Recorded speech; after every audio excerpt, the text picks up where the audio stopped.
What is that? See the attorney watching YouTube?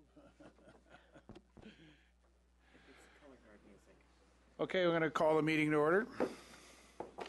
And we're going to have the colors posted by Veteran Foreign Wars, Chapter 4103.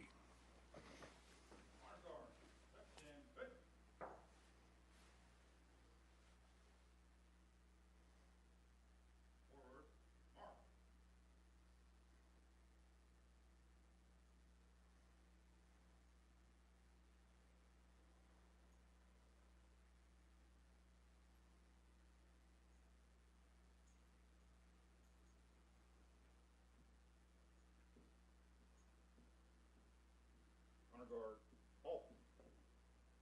About face. Present arms. Please join us in the flag salute. I pledge allegiance to the flag of the United States of America and to the republic for which it stands, one nation, under God, indivisible, with liberty and justice for all. Order, arms. Left, face. Honor guard, post, color.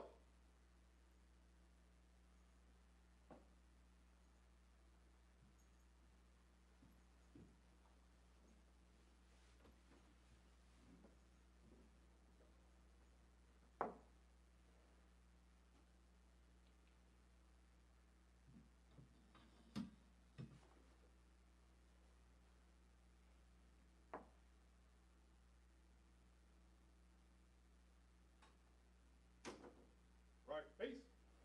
Forward, march.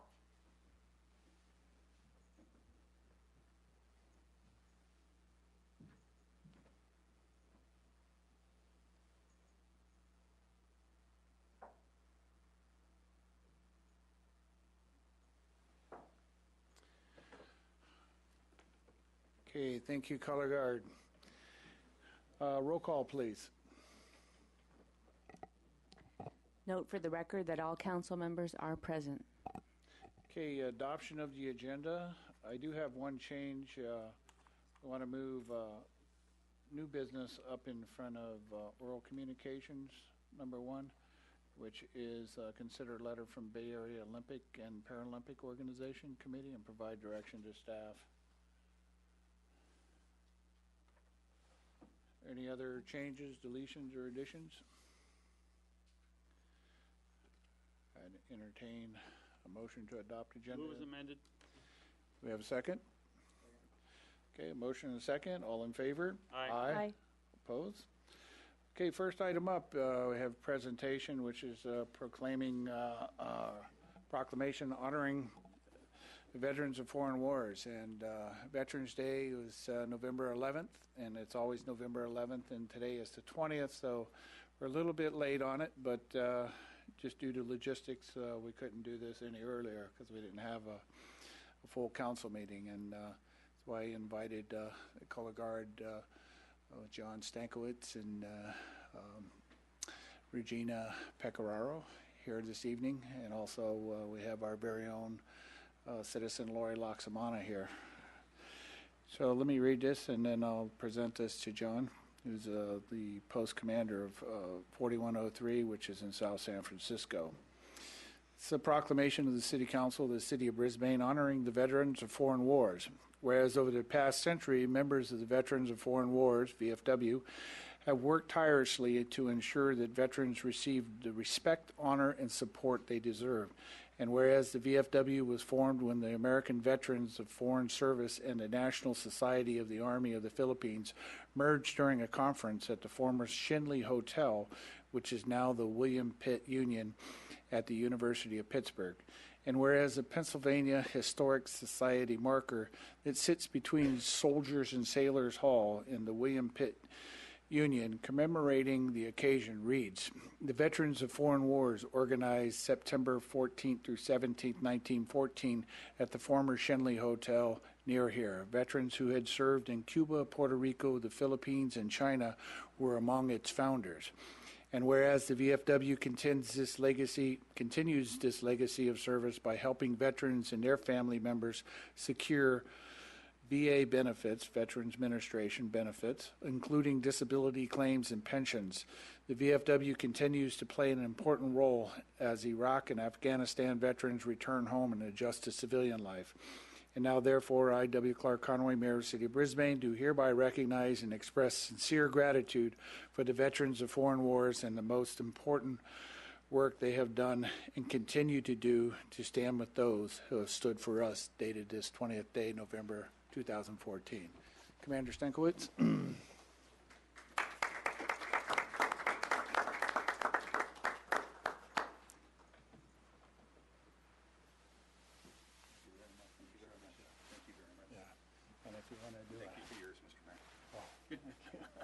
If you want to do a rebuttal to help yourself. No rebuttal. Thank you very much. Thank you for your kind words. Thank you. Okay. Thank you very much for doing that this evening. It's a special thing. Okay, so we have moved new business in front. We have a couple of guests tonight, and one of our guests is on the Bay Area Olympic Committee, organizing committee, and this Miss Ann Warner Cribbs, who was gold medalist in the 1960 Olympics. So we're honored to have you here tonight. So can we get a staff report on this first? Sure, Mr. Mayor. Last summer, the city was originally approached, Mayor Conway and myself, from the members of the Bay Area Olympic Exploratory Organizing Committee about the potential of a temporary Olympic venue to be placed on the Brisbane Baylands and accompanying other potential venues out there that are still to be worked out. The media center was mentioned as one of those other venues, and also some sort of ultimately more robust transportation or public transportation mode, and potentially Caltrain station relocation. There's a lot of details, obviously, to be worked out. The process under which this bid is going is that here in the next probably week or so, the city of San Francisco will determine, and Mayor Lee will determine, they're going to move forward with a bid to the United States Organizing Committee.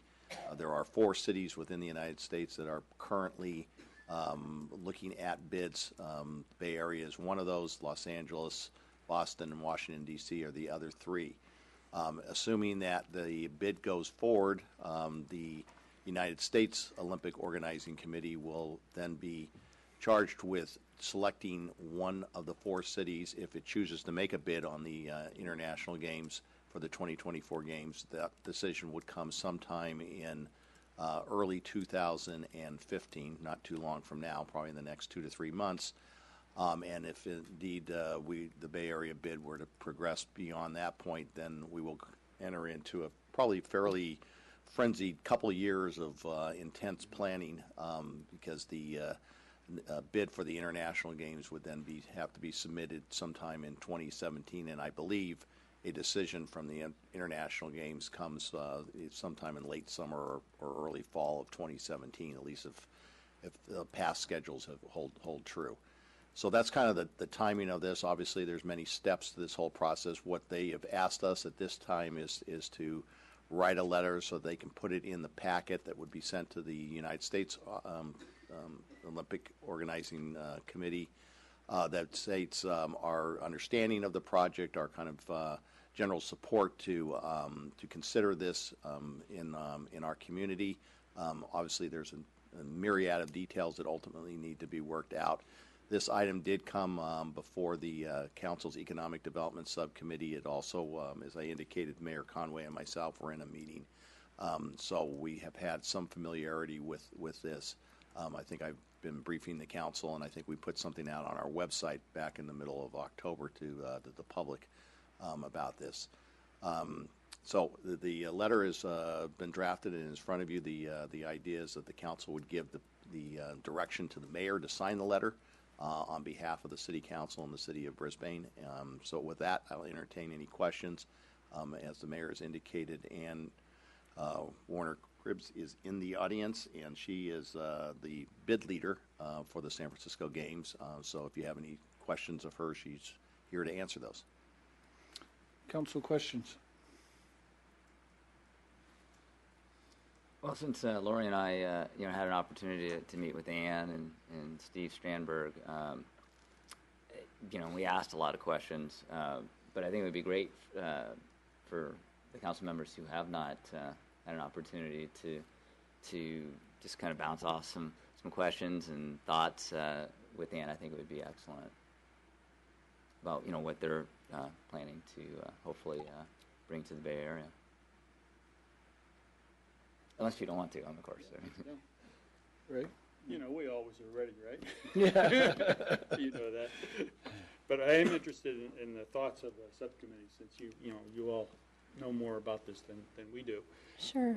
I should note that most everybody here is aware that we were really featured big time in the San Francisco Chronicle this morning.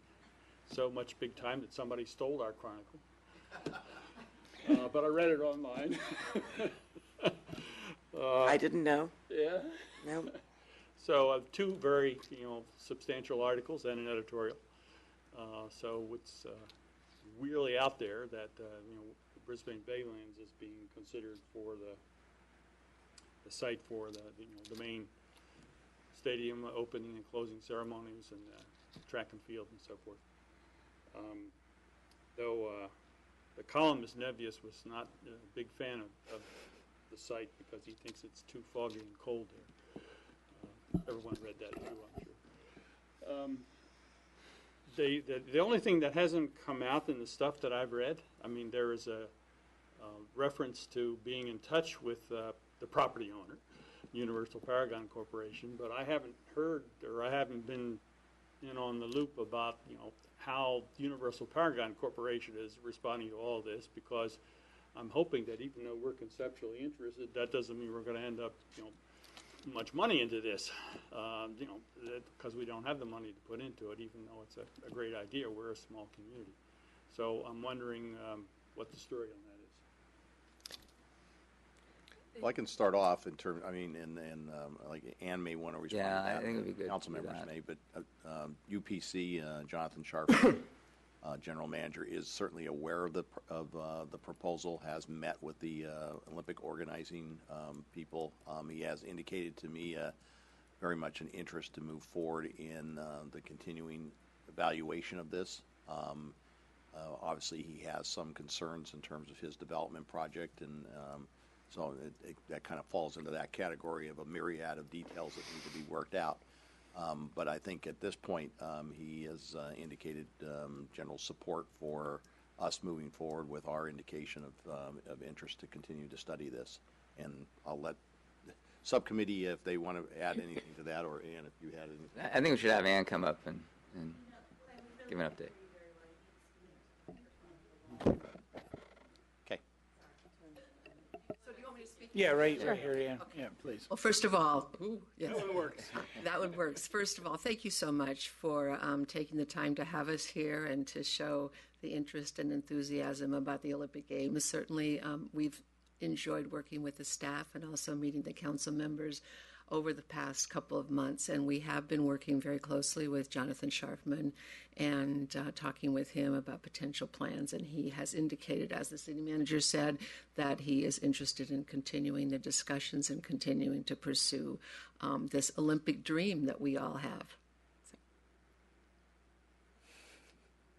You guys don't have any questions? Well, the only part of it I'm not clear about yet is the whole financial dimension. Who's going to pay for all this? Well, Not us. Well, we talked about Let me do a quick thing about Olympic budgeting and Olympic costs and that kind of thing. So temporary facilities, would be paid for out of the organizing committee of the Olympic Games, which we would be. And so that's how that happens. Don't think about Sochi and don't think about Beijing, because it's the way to think about it is if you had to build Lake Tahoe all by itself. If it wasn't there and you had to build it, it probably would be more than $50 billion, but it's not. So we are very, very lucky in the Bay Area and that we have a lot of existing facilities that we can use for various kinds of sports. The only thing we don't have is a stadium, and that's why we need to be here talking about it. So I would just add, too, that as an old swimmer, I have loved the Olympic Games for a long time, and I think it will be an incredible opportunity to provide for our children the opportunity to not only see the Olympic Games and the Paralympic Games, which come after, but also to give our kids the opportunity to think about they too could be an Olympian. Thank you, Ann. Any other questions for Ann or staff? Could I just follow up one? Yeah. What I've read in the paper and what I discovered and what's important for the public to know, it's not as if there aren't stadiums in the Bay Area. There are lots of stadiums, some of them quite new, like the 49ers Stadium. And they will be a part of the bid, for different venues. But I guess, as I understand the article in the paper this morning, the problem is that none of them actually are big enough for the opening and closing ceremony and for certain track and field events. Am I correct about that? Yes, you're absolutely correct. And it's a very interesting situation. Track and field, even for those of us who love it, is not as popular here as it is in Europe. So every stadium that used to have a track in it, like Stanford, remember that incredible meet with USA and Russia many years ago? Every stadium has taken their track out of their football stadium, essentially, because the football fans want to be close to the action. So we don't have in the United States any stadiums with a track in them. If you're smart and you build the stadium with the opportunity to put a track in it and you engineer it from the beginning, you can make it happen. The sightlines don't exactly work, but you can make it happen. But there's no stadium that has done that. So temporary stadiums are what work. Does that answer your question? It does. Okay, thank you. And for the opening and closing, you're right about the 49er Stadium not being quite big enough, not just for seating, but for the area around the stadium. Thank you. Any other questions? Lori? I just wanted to thank Ann for coming and say that I'm personally very excited about the possibility of having the Olympics here. I know we've tried twice, and this would be the third time for the bid. Just to note that if a stadium were here, what they've told us is that it would be temporary and that it would come up and go down, right after the Olympics, and that the parts would then be repurposed for other uses. So they'd, have some renewable value. And that, as with any other Olympic stadium, there's no driving that's allowed directly to the site. So any transportation would be done by shuttles or other mass modes of transportation. So parking and traffic would not be as big of an issue as some people may think. And that the plan for the Olympic Village is to have that in San Francisco at Hunters Point. So the people would be staying over there and then coming here just for the events and opening and closing of ceremonies. Terry? And besides the benefit for the community or the Bay Area at large, what would be a possible benefit for Brisbane? Has there been any? We talked discussion about the potential, benefits to building of infrastructure, transportation, any multimodal transportation or Caltrain upgrades that may be included in this. It would sort of, make it a little faster. And also that if there were to be a pop-up stadium, that the area on the Baylands would need to be cleaned up and, it would have to be remediated to some standard for that, for that use to be allowed. So there would be some remediation involved in that as well. So that would be a benefit to Brisbane. Yeah, when we met with Ann and Steve, their model for the Olympics is based on the London Olympics. And if anybody's familiar with that Olympics, the location of the London Olympics was in East London. And so it was an area that was on a brownfield. It was very run down. In some ways, kind of similar to what you see out at the Baylands.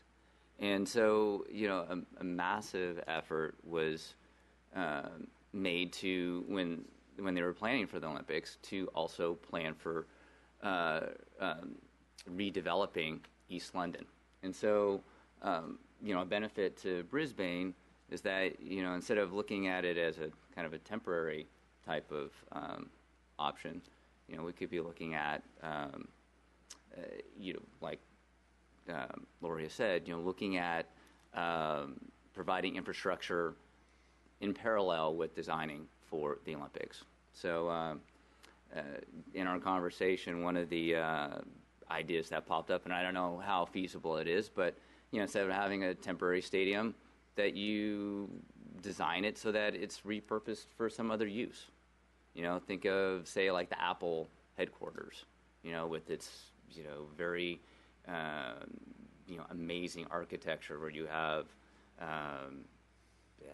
there's like a little forest inside the middle. It's kind of, in a sense, it's kind of like a little stadium. You'd have some of the best architects in the world coming to the Baylands, and that's one of the things that I know that is important to the community, to have amazing architecture out at the Baylands. One of the things about having a stadium is that you need to have 1 million square feet of media center. And so if you repurposed the stadium and had 1 million square feet next to the stadium, I mean, you really, create an opportunity to have an amazing corporate headquarters out at the Baylands. But, when we were talking with them, there were 3 things that we felt that needed to happen in order to have the Olympics in the Baylands. And the first was to mitigate the site. Not just the site where the stadium is, but to mitigate the whole site. And then to build the Geneva Avenue extension. And then to create a multimodal station to accommodate all the folks that would be coming there. Of course, the current station is totally inadequate. To make it really feasible, the station would need to be moved to the south, connected with Geneva, so that then people who are coming to San Francisco, they could, they could fly into SFO, take BART to Millbrae, and then take Caltrain up to the stadium, and potentially have the stadium close to the multimodal station. That would make sense. Then once the Olympics is gone, you have this infrastructure in place, and then you could proceed with developing the rest of the Baylands. So, and then we also talked about, other venues, right? Other events. The Velodrome, right? So, perhaps if there's a Velodrome facility next to your multimodal station, that could be repurposed for some other use after Olympics are gone. And being a swimmer, I know you're still looking for an aquatics place, and who knows? If that's something that would happen out at the Baylands, you could have a great sports and recreation center out at the Baylands. I think that would be a great use for that site. So there's all kinds of opportunities. Of course, we don't know what's going to happen. San Francisco has to be chosen as the site. There's 3 other cities that are vying for the spot, and San Francisco's tried before and hasn't gotten it, but they seem very confident, and we're going to keep our fingers crossed, and hopefully it happens. Well, I have to apologize because I have not seen the Chronicle today, and NPR didn't mention it. So driving around in my car, I didn't hear about it. I did see about 3 minutes of the end of a Channel 7 news report this evening that did mention Brisbane, but I wasn't able to see the whole report, and they just talked about the desolation of the Baylands and how, and then went on to San Francisco and their wants for it. So I have, no problem with saying that we would look at the issue. I can't say that I think it would be a good idea or not to get the Olympic Games there or to be part of it. But I'm happy to look at the issue. Yeah, and this is basically considering the letter, a draft letter that I would sign and send it to the folks of the committee. And it's just basically saying Brisbane likes the idea. And so that's why we're bringing this forth. And so if the council is okay with that, Yeah, I think it's well written. then we can put it on our letterhead and I'll sign it tomorrow and forward it to you folks. I think it'd be good to have a motion. Yeah, never hurts. So Okay. I move that the council support the mayor sending this letter to the Olympic Committee expressing our interest in the concept and the possibility of Brisbane participating. Second. Okay, we have a motion and a second. Any further discussion? All in favor? Aye. Opposed? Okay. Very good. Thank you. May I just say that this is a big idea and a really important idea, and I feel like we've taken the first step, and I want to thank you all for having the enthusiasm and interest to help us here. It's going to be the whole region is going to have to work together to make this happen, and so I'm looking forward to working with all of you, and thank you very much for your interest. So thank you. you. Good luck. Let's hope we knock the other cities out. You know what? I think we're going to do it. I think we will. Thank But you. then there's the That's the Olympics. international competition. Yes. Yes, but when you travel overseas, people find out you're from the San Francisco Bay Area or from the Bay Area. They say, oh, I'd either love to go there or I've been there and I want to go back. So No, you're right about that. Thank you. Okay, that brings us to oral communications number 1 on any item that's not on the agenda. Does anybody wish to speak with the council on anything not on the agenda? Michelle?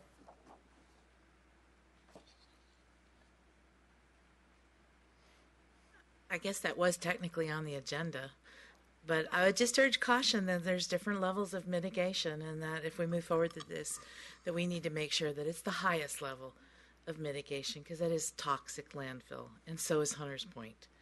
So sorry to be a wet blanket about that part of it, but there are a lot of issues involved with this, and as enthusiastic as I am about the Olympics, I hope we proceed with all due caution. Thank you. Okay, anybody else? All right, not seeing any takers. We'll move on to the consent calendar. I've already been requested by Councilmember Lentz to remove item B. Does anybody else wish to remove anything? C, B, C, C? and I think there's a change in the minute. Yeah, I just note that Forget the consent calendar. Okay, item A, who has it? Okay, That's so all right. I had a minor edit to, it's on what was distributed, page 5, just to note that in the waste management contract with South San Francisco Scavengers, that the South San Francisco Scavenger Company representative also was present and answered questions, and that's what's in highlights. And that was all. So with that, I Could I ask a question while we got him looking at him? On page 6, it looks to me as if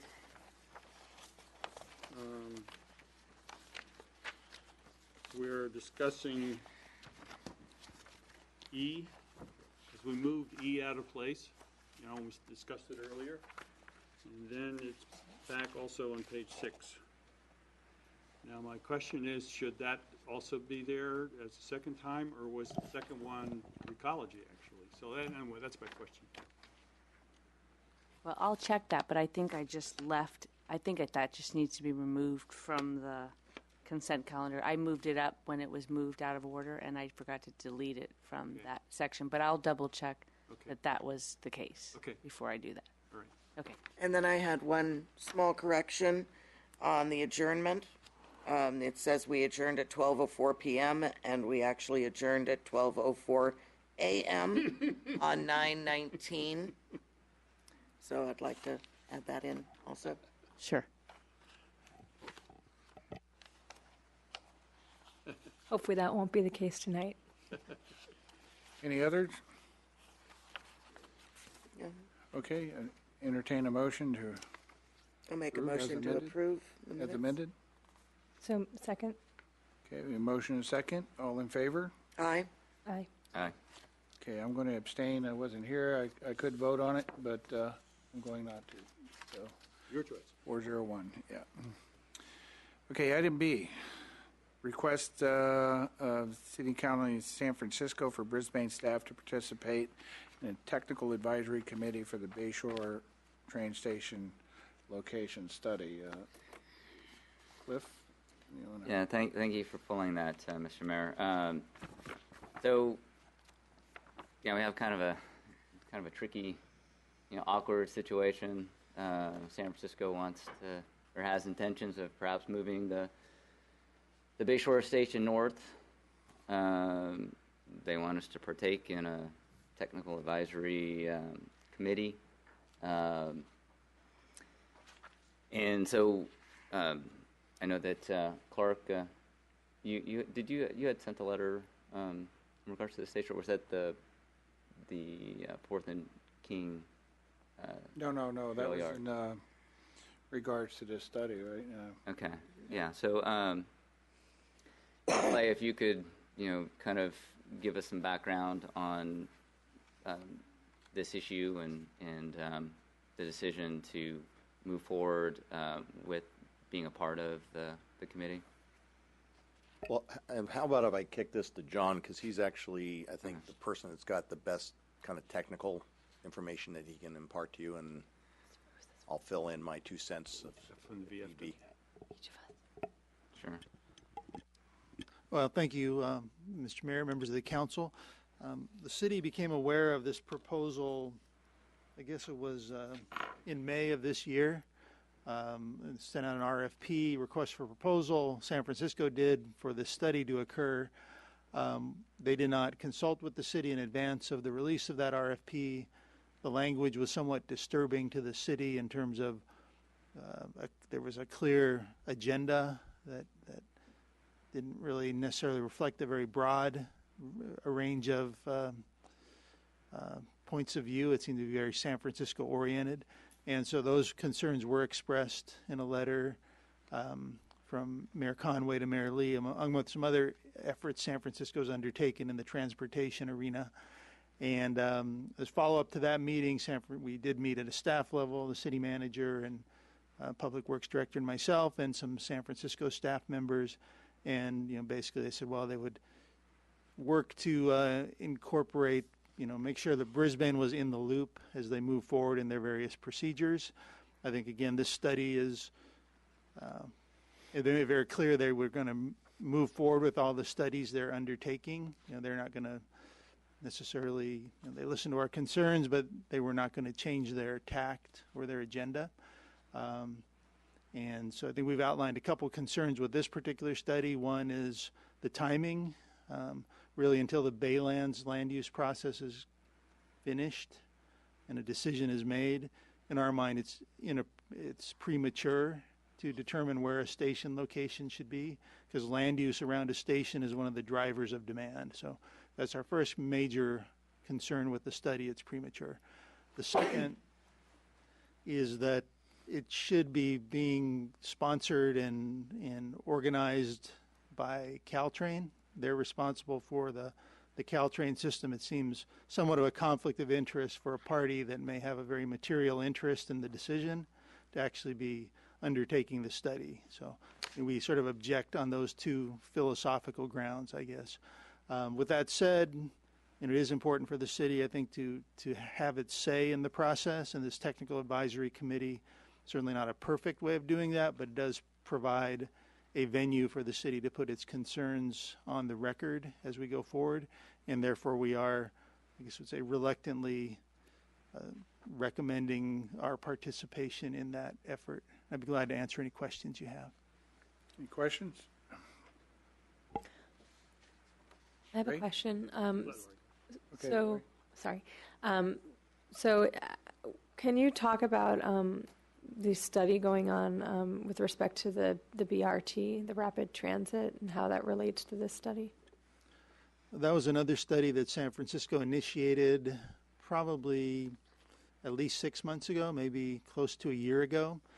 And again, there was some lack of clarity as to what its purpose was.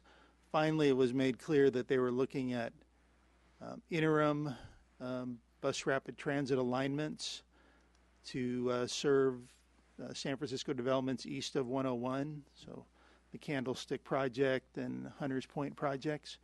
And in a interim context, without the Baylands sort of being in play, all those alignments track in San Francisco. So again, the city's direct involvement in that study was very limited because all the alignments they were considering, use various streets in the city of San Francisco to run the BRT, the alignment. So again, the city, Randy and I sat in on a couple preliminary meetings at some point, and I believe Councilmember Lentz was on the policy group, I believe is what it was called.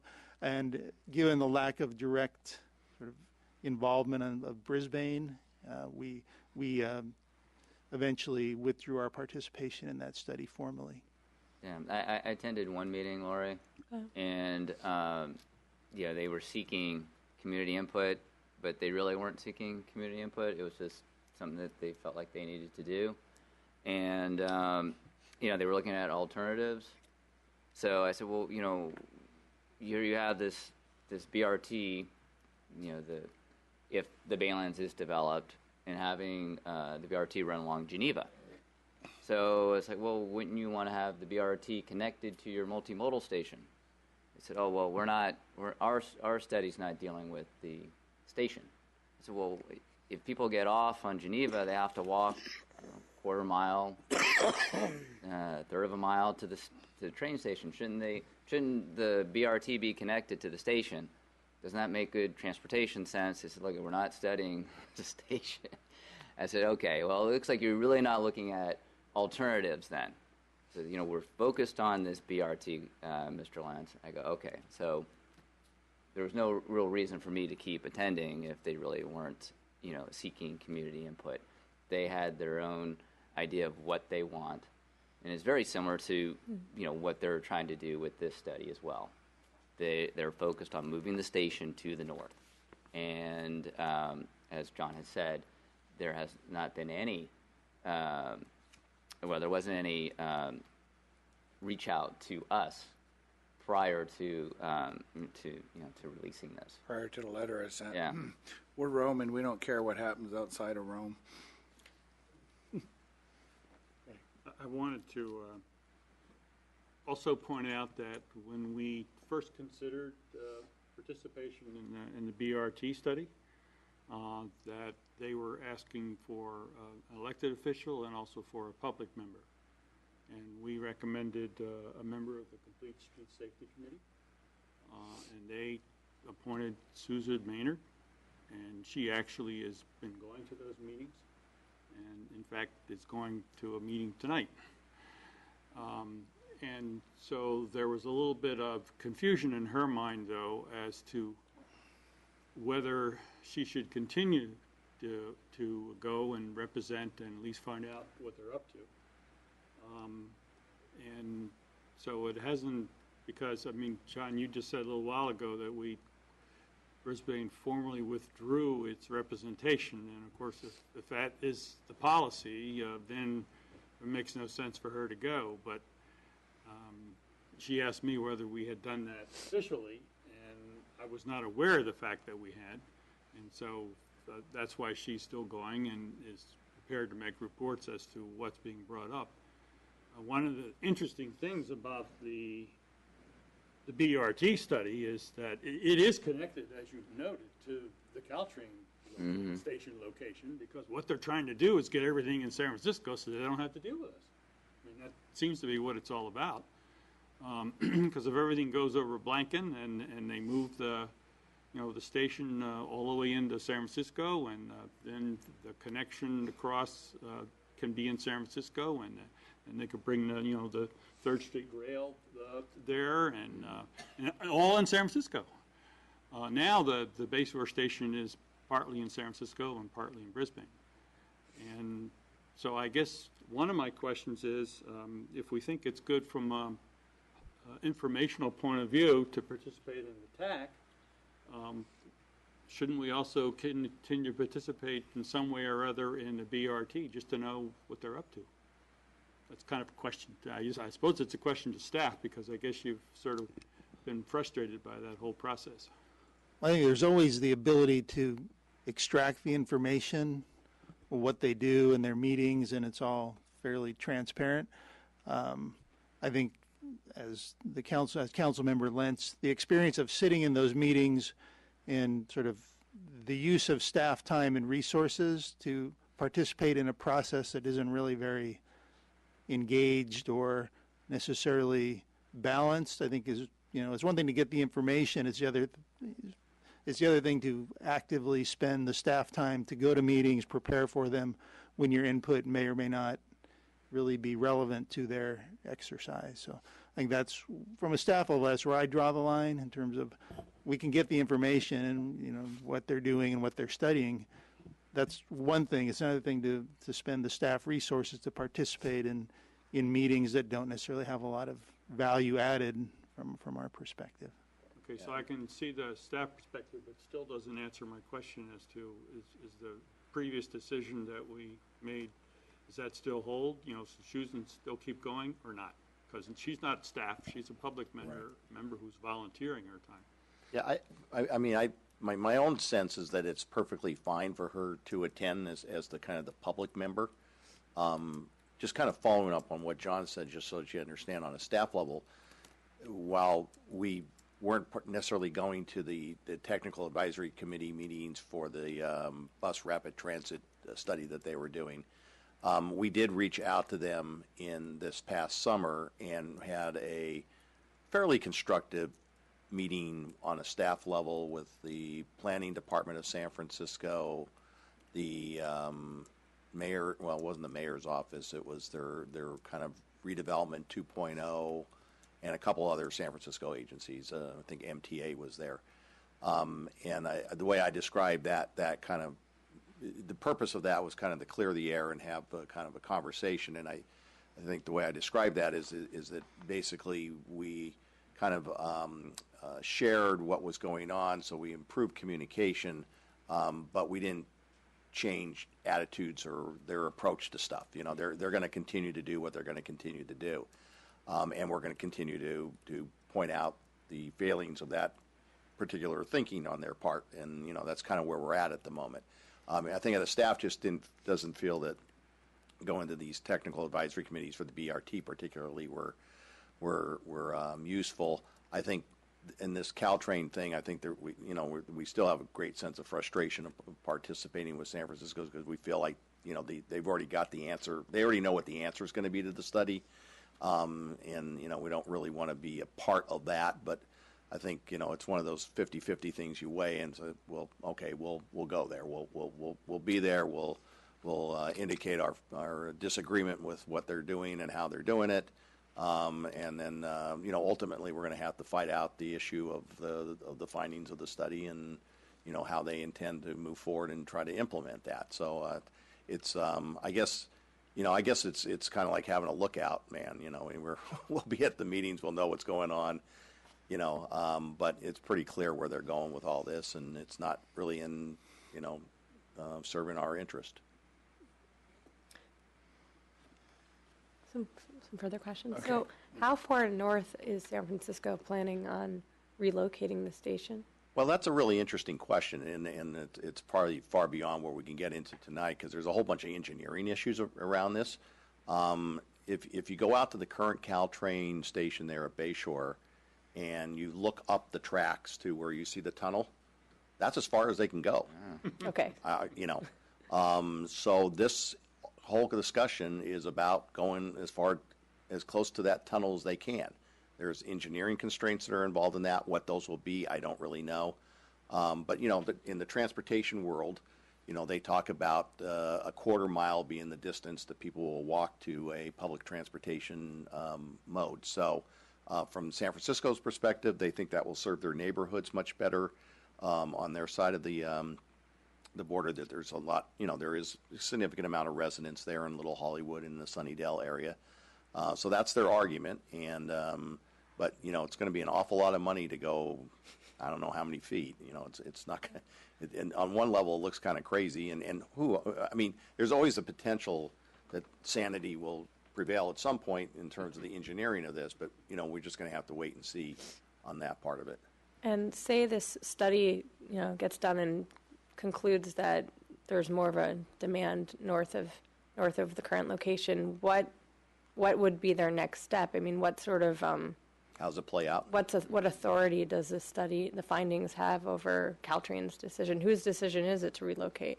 Well, it's not the city of San Francisco system, right? It's the Caltrain system, which is run by the Joint Powers Board, which is currently made up of three officials from San Francisco, 3 from San Mateo County, and 3 from Santa Clara County, and ultimately they would make the decision. I think the way this would play out is that they would come with the study that would show the demand at a more northerly site, and then they would come forward with some sort of funding package through whatever mechanism they might have, and ultimately lay that down to the Joint Powers Board and say, look, we've got a plan to be able to build this thing, and we can improve your ridership, and that will be their argument. But I mean, all those things will take time. I mean, none of this is going to happen overnight. And I'm being perhaps a little fatalistic, but I just, think I've seen this movie before. I just think it's very clear what their agenda is and what they're trying to do. Yeah, we have a lot of friends though on our side. Adrienne Tissier is on the Joint Powers Board. She's very supportive of our position. Kevin Mullen also is very supportive. I had a commute.org meeting this morning. Jeff G. is the chair of that board, and he is very supportive.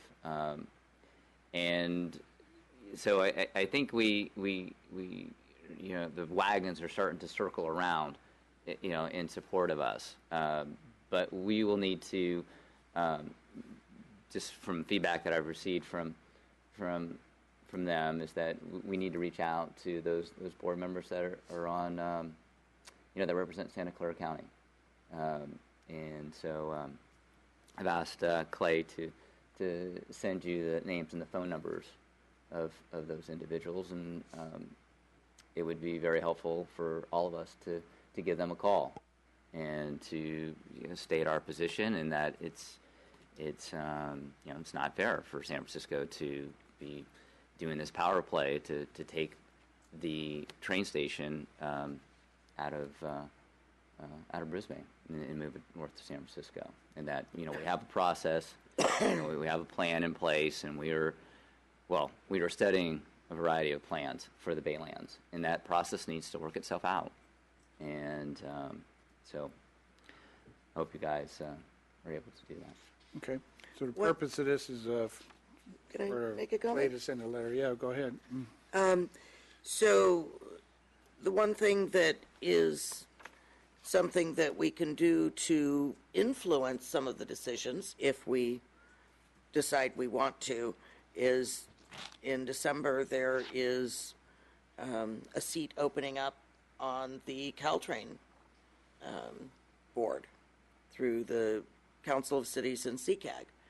And I did speak to the president of the CCAG, or the chair of the CCAG board, who thought that someone from Brisbane would be a good fit on that board, and that she felt she could support us if someone from this area wanted to run for that board.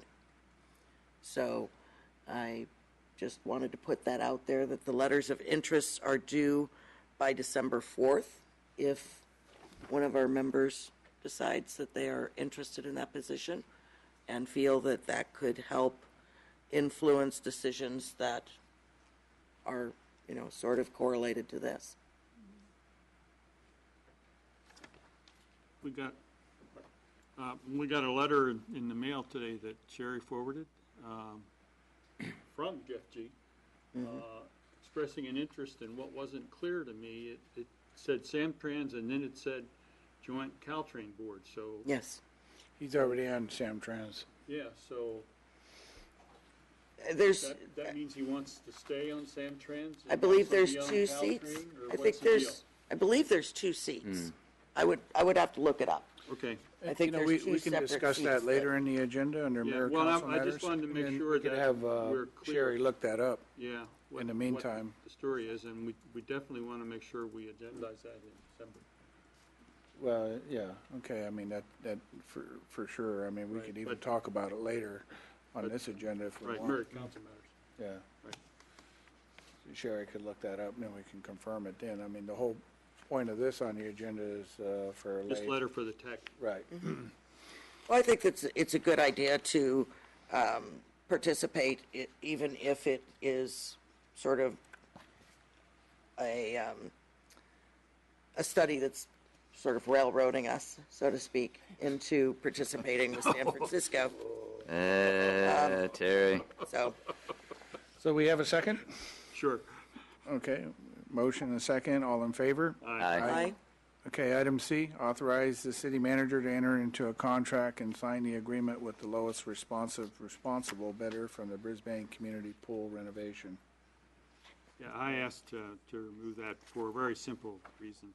I mean, I understand that we want to move ahead in a timely fashion, and so that's the reason for the proposal for, because usually this would come before the council, and it may be difficult to get a council meeting together to do that. So that part of it is fully understandable to me. But if we follow the convention anyway, that this is usually something that the council approves, then it would seem to me that the authorization should be for the mayor, not for the city manager. So that would be my suggested change.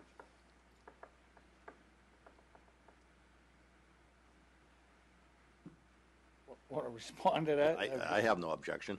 Yeah. Any document I don't have to sign is fine with me. Yeah. Since we pulled this, and I did have one question, and that was what the anticipated budget for, or range of budgets that was anticipated on this project, I think would be good information for the public to know also. Sure. The engineer's estimate is $200,000 for construction. Thank you. Okay, so with that change, then, for the mayor to sign, So move. Second? okay, motion and second, all in favor? Aye. Opposed? All right, public hearing, which is item A, is consider adoption of resolution number 2014-46, setting the rate for a capital charge for water and sewer services. Staff report, please. Yes, we have a PowerPoint presentation for this.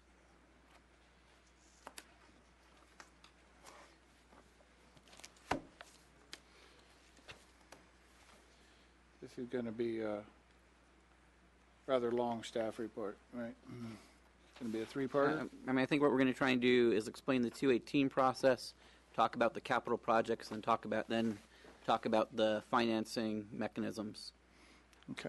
of where we are. Just to let you know, this is a follow-up from the meeting that you started on April 21st, and I think we then continued that to a later meeting in May, where the facility subcommittee, talked about different mechanisms for funding the CIPs that the City Council approved in fiscal year 2013-2014 for the water and sewer. Just to give you the brief background, I'll let everybody else do their part, is that the projects that were listed on the 2000, I think the latest was the 2003 master plan, but these were projects that were first brought to surface probably in 2001 as we were going through the initial rate study. It talked about again in 2002 and then 2003. They would have been done sooner, except for the fact that we hit a recession in 2008, and the City Council at that time said that they would not want to increase rates for these types of capital projects and would want to wait for the recession to be over.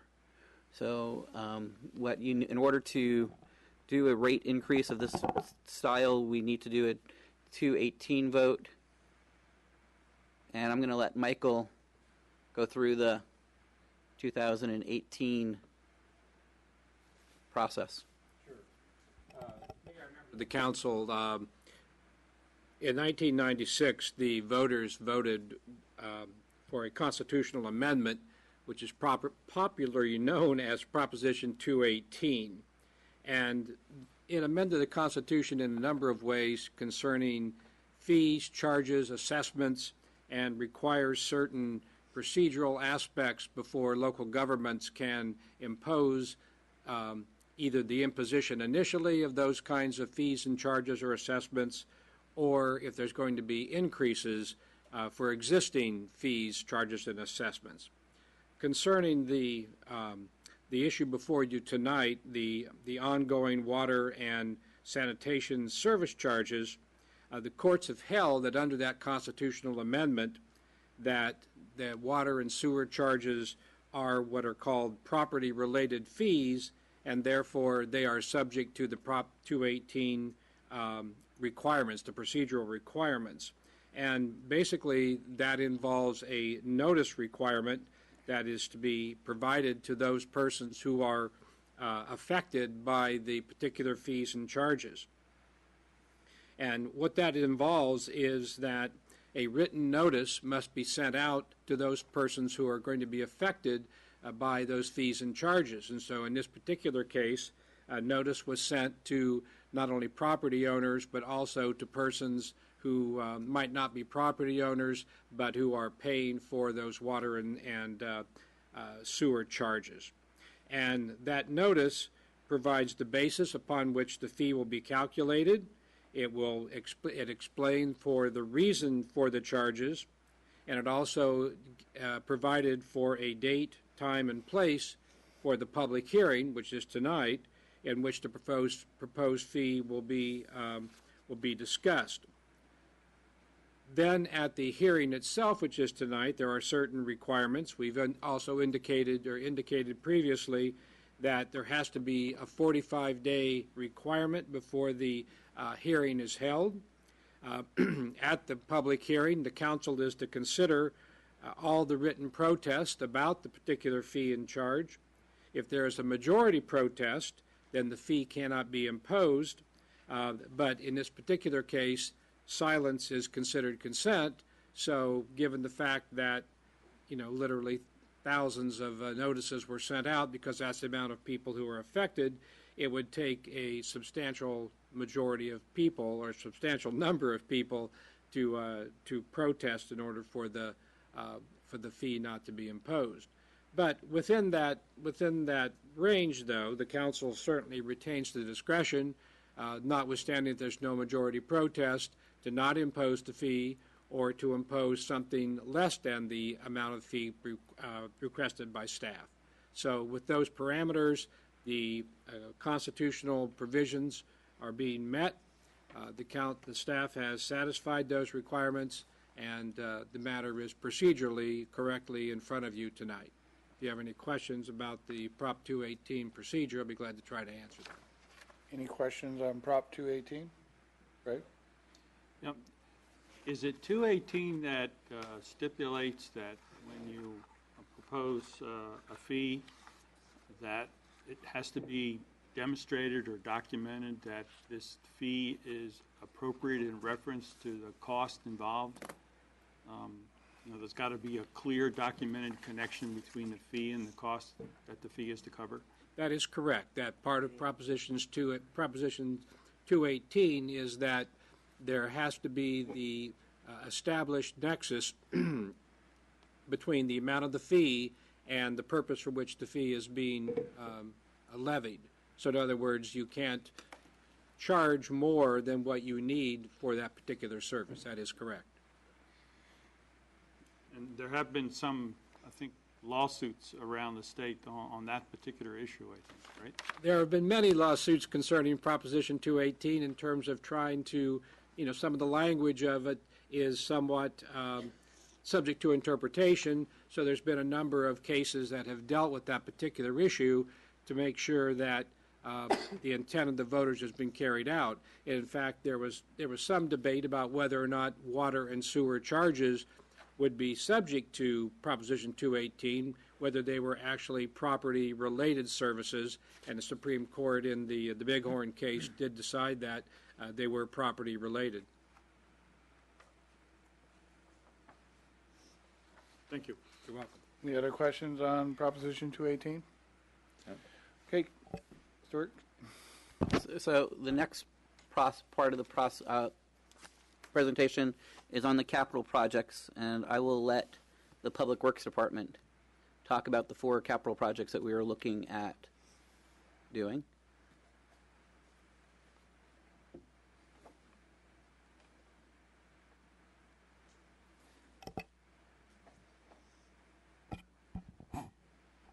Good evening, Honorable Mayor, members of the council.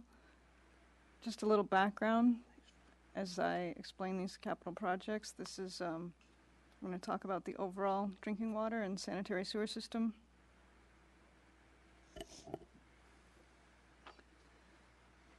Public Works is responsible for 2 water districts and, as you see, 6 pressure zones, turnout stations, pressure reducing valves, 100,000 feet of pipeline, service connections, etc.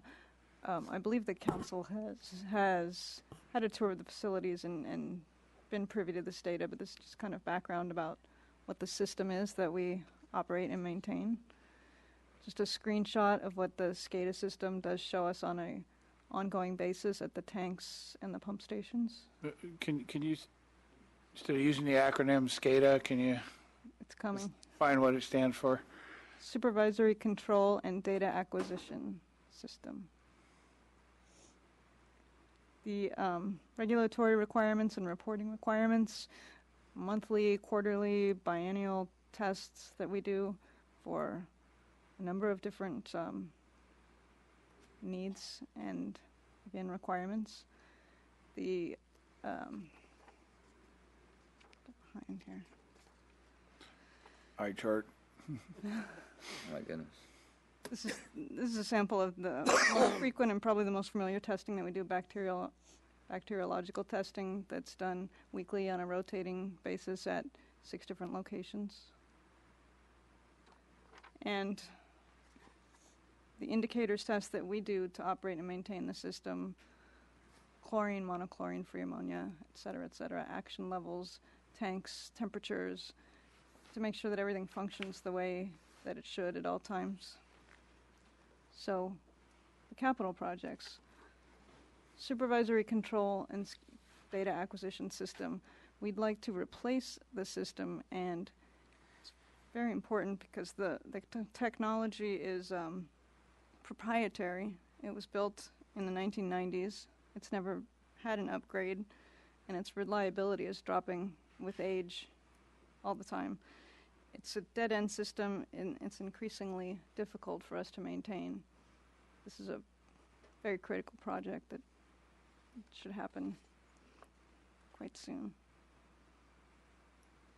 The Glen Park Booster Pump Station rehabilitation. We need to upgrade this pump station. It has 2 older pumps. The Can't hear. Karen, can you speak Why up, not? please? Closer. I think public's having trouble hearing you.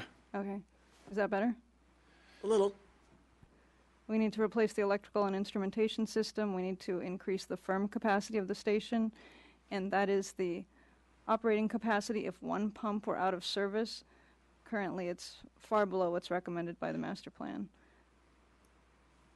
We're concerned that water users in the upper neighborhoods are completely dependent on this pump station that's undersized and out of date, and basically on too small of a footprint to operate and maintain safely.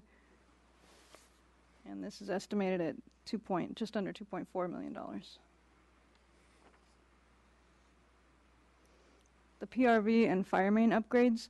So the colors indicate each of the areas that would be served by this upgrade. The gray areas have already been completed, and that is primarily to the Brisbane Elementary School. That was completed with the Lake Street Booster Pump Station improvements before late 2008 or so. There's also upgrades to the lines and the PRVs to serve the Thomas Avenue apartments, the Joy Avenue apartments, Paul and Margaret Avenue, and Harold Road. I'm sorry, I pressed the button while I was doing that. I don't know how that happened. Do you have PRV, just when we use acronyms, so. Sorry, pressure reducing valve. Okay. That's under a $2.2 million project as estimated. And then the last one will be in the category of sanitary sewer, and this is an overview of our sanitary sewer system. Again, 3 lift stations, 80,000 feet of gravity mains, almost 2,000 connections. We have a number of responsibilities in operating and maintaining the system, inspections, clearing lines from routes, regulatory reporting, obviously some emergency responses, backups, overflows, complaints, etc. And this project that we're proposing is undergrounding the Bayshore Boulevard 8-inch force main. This was put in when the Valley Drive lift station was upgraded in 2003 to provide additional capacity for wet weather flows. It's above ground along Bayshore Boulevard. It's subject to ultraviolet rays. It was never meant to be above ground for this long, and it also is very essential to replace to provide a safe and reliable transmission main. So that's the end of my Be presentation. more precise about the location of this? So this runs from, it comes above ground at the intersection of Valley Drive and Bayshore and runs behind the guardrail along Bayshore Boulevard on the west side, and then undergrounds again at the intersection of Bayshore and Guadalupe. Yeah, I mean, so exactly where's it going to go in at, I think is what you're asking. Oh, right, it's going to go in the bike lane on the west side of Bayshore. Okay. So southbound lane. Yeah, and actually on the shoulder, the bike lane, so it won't be in the travel lane, and we may be able to do the work without closing lanes. Okay. Any questions on that it? Well, Mm-hmm.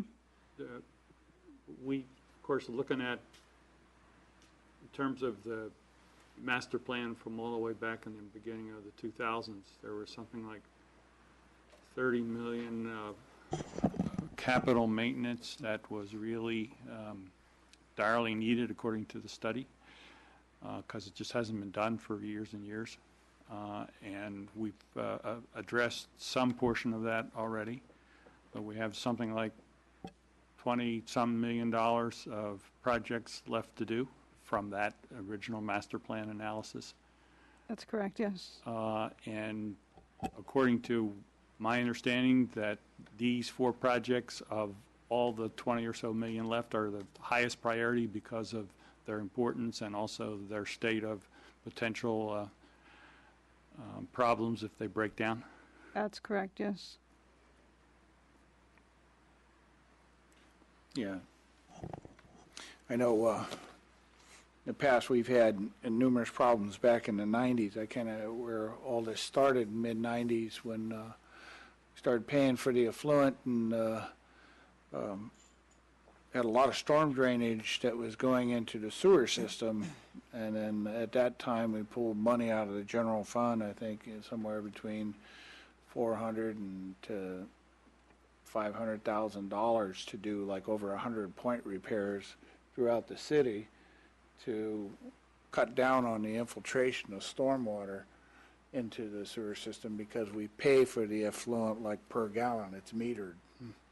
And so that was kind of the genesis, I think, of doing the study, because we inherited a system from when Brisbane incorporated back in 1961. It was a water district, and the sewage and everything like that was all put together, you know, through the years, and we inherited that, but never had really a master plan that I recall up until the early 2000s. And I think, Ray, you probably remember, maybe Dolores or Anya or Michelle, you know, that we really never had a a full-blown master plan until the early 2000s has really identified and how we can, keep our infrastructure intact and upgrade it along the way. So any questions from council to Karen?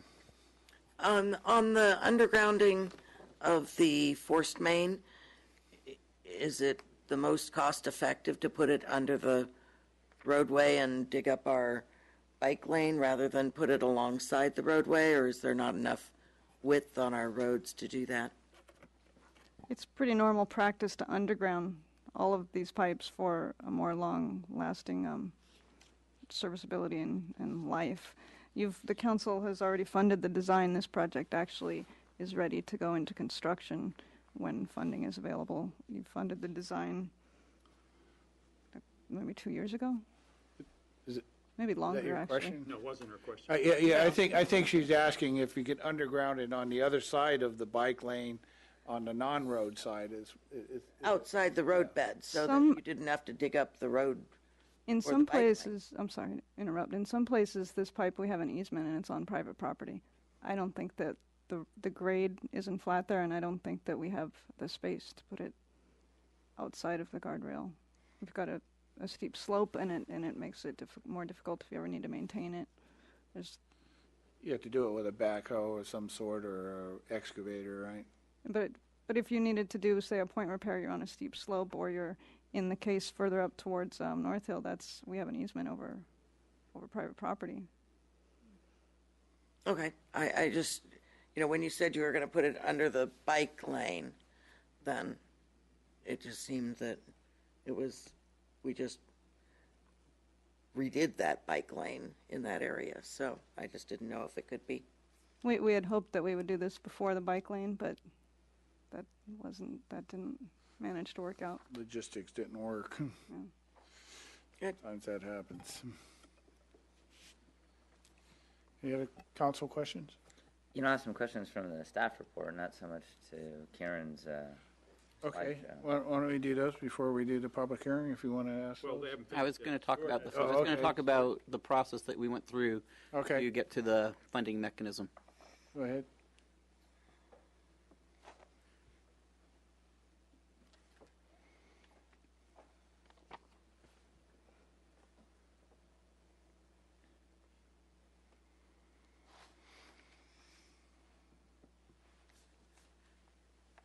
So the estimated cost of the projects are $5 million, and we need that funding available prior to signing contracts to do the work. There are different methods to pay for the projects. There is a pay-as-you-go basis. There is a savings. You can use savings from previous years, or you can borrow money for what would be considered the life of the projects, which is somewhere between 20 plus years. The recommendation from staff and the subcommittee was to do a 20-year borrowing process.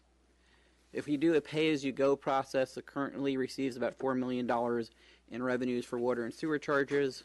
So therefore, we would need to more than double the rates that we currently charge at this point in time if we were to try and collect $5 million up front. If we were trying to do that within a year to get the projects completed as quickly as possible. And then the other issue, if you do it, collect the money all up front, the people who move out of town during that 20-year process that it takes for the project life of the projects would have paid for the entire project and would not actually have use of the project after they move. And somebody who moves into town and moves out of town during that 20-year period would not have paid anything for the use of that portion of the sewer and water systems. So that was a couple of reasons that the subcommittee thought that doing a pay-as-you-go method did not make the most sense. If you use savings from previous years, currently have about $3 million available in our utility fund. $1 million is currently required by current policy by the city council. This is for emergencies, for things like earthquakes, or if pipes break suddenly, there needs to be some money in cash available to do those repairs. And I would actually be concerned that $1 million may not get us very far if there is a major earthquake. For the last billing period, revenues were down 10% due to the drought. As we've been asking people to reduce their water usage, we asked them to reduce it 10%, and amazingly enough, they did. So we're very thankful for that. But unfortunately, this is a commodity that when people don't use it, they don't pay us for it. So we were down 10%. If this holds true, we'll be down somewhere between $400,000 and $600,000 per year for the drought below what we had budgeted. And additionally, we would need to raise another $2 to $4 million, depending on what the city council would want to do. So we would need to raise rates for that additional amount of money or need to borrow. The other concern I have when you talk about using current resources to pay for these projects with the drought, the people who will be reducing it the most will be the landscape users, and the landscape users are our highest revenue source. So if they reduced their use by the 10%, we would have more than a 10% reduction. If they took the entire 10% of the water reduction, we would lose more than 10% of our revenues for the year. If we were to borrow the money, the life of the bond would be no more than the life of the project. You don't want to borrow money for something that doesn't last as long. It would be similar to using your credit cards to go on, my perspective, going on vacation, not pay for it, not pay it off immediately, and pay it off over the next 3 to 5 years. So you're paying for a trip after you've enjoyed it. Users, the benefits of it are the users of the facility would pay for it by paying for the capital charge. So those people who lived in town would have it on their bill. They would be paying off the bond, so they would be paying off a portion of it every year while they lived here. Additionally, the present value of money may mean that borrowing is cheaper than pay-as-you-go or using available cash. This is similar to what you think about with your house payment. When you borrow your money for your house for 30-year flat payment, what you're paying in value 30 years down the road is nothing like what you paid for up front. And if interest rates are below inflation, it's even a bigger savings for the city at that point in time. So the subcommittee reviewed a number of various rate models. A $5 million bond issue would require about $400,000 in an annual payment. One of the models that they looked at was using the same rate for all users. A second model was a rate based on the percent of water used. And then the third model, which is the one that the subcommittee presented, was a graduated rate with various rate tiers. So the pluses and minuses of a single rate per user. The positives are all users pay the same amount. It's independent of the water used, so you would know that you would be getting the amount of money that you needed, and it would be the easiest to administer, and would be about $200 per user per year. The disadvantages of a single rate per user is lower water users paid a disproportionately high rate compared to the water used. It's potentially regressive. People who use less water probably are on the lower end of the income scale, so therefore they're paying the same as people who are at the higher end, as well as businesses who make a lot of more money than individuals. And as I said, all businesses and residents pay the same rate regardless of their usage pattern. So you could be using 80 units of water a month and be paying the same as somebody who uses 1 unit of water a month. And the subcommittee thought that the disadvantages outweighed the benefits. A second model would be if it was based on the water % used. The positive here is that the higher users of the system would actually pay more, as you would expect. The highest users are landscape meters, and this is the city and the HOAs. So for people who are living in Altamar or in Viewpoint and in Landmark who have HOAs where they do landscape, they would be paying for this twice. They'd be paying for it through their HOA fees, because that's how they pay for the landscape water, and they'd be paying for it through their own personal meters. There'd also a variable rate would be needed based on water used. So if we had droughts or recessions, when people cut back on their water, we'd need to raise our rates in order to collect the $400,000, and therefore it makes this very difficult to administer, because we wouldn't know for sure that we were going to get the money every year that we needed. The third model was a graduated rate with various tiers. The positive is the ability to set the rate based on usage to get a relatively stable income. We would reset the rate annually, so water conservation is rewarded. Higher users do end up paying more, and it's moderately easy to administer since we'd be looking at it once a year. There would be, the negatives are there's some fluctuation in revenue based on use during the droughts or recessions, but not a great deal. And then the highest users do not pay a proportionate to the amount of water that they used. It would be somewhere in between the pay-as-you-go method, or the one-rate method, and then based on the percentage of water used. The subcommittee actually looked at a number of different tiered structure systems. I think by the time they were done, I think we went through 6 or 7 different ones. I did not show them all here, but the one that they did come up to was where it would be the one that we sent out that the City Council reviewed and that we sent out in our letter dated October 1st.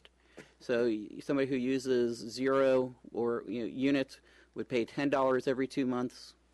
And for somebody who uses 40 or more units, they would be paying $65 every 2 months. What the subcommittee was really trying to do was find a method that would create a level of stability while recognizing that those people who use less water do have a less of an impact on the system. So that's how we got to the method for funding this project. As attached, or I wrote a staff report. We did receive a few, and when I say a few, it was less than 10 written letters to us concerning the rates, and I have received a couple of phone calls that I responded to. The attachment B in the staff report encapsulates all the questions that were raised. There are 23 different questions. I don't know if you would like me to go through each one at this point in time. If you would like me to, I can. There were a couple of policy-related questions that were raised by by a couple of the callers to me. One of which was the issue about having seniors paying for the system.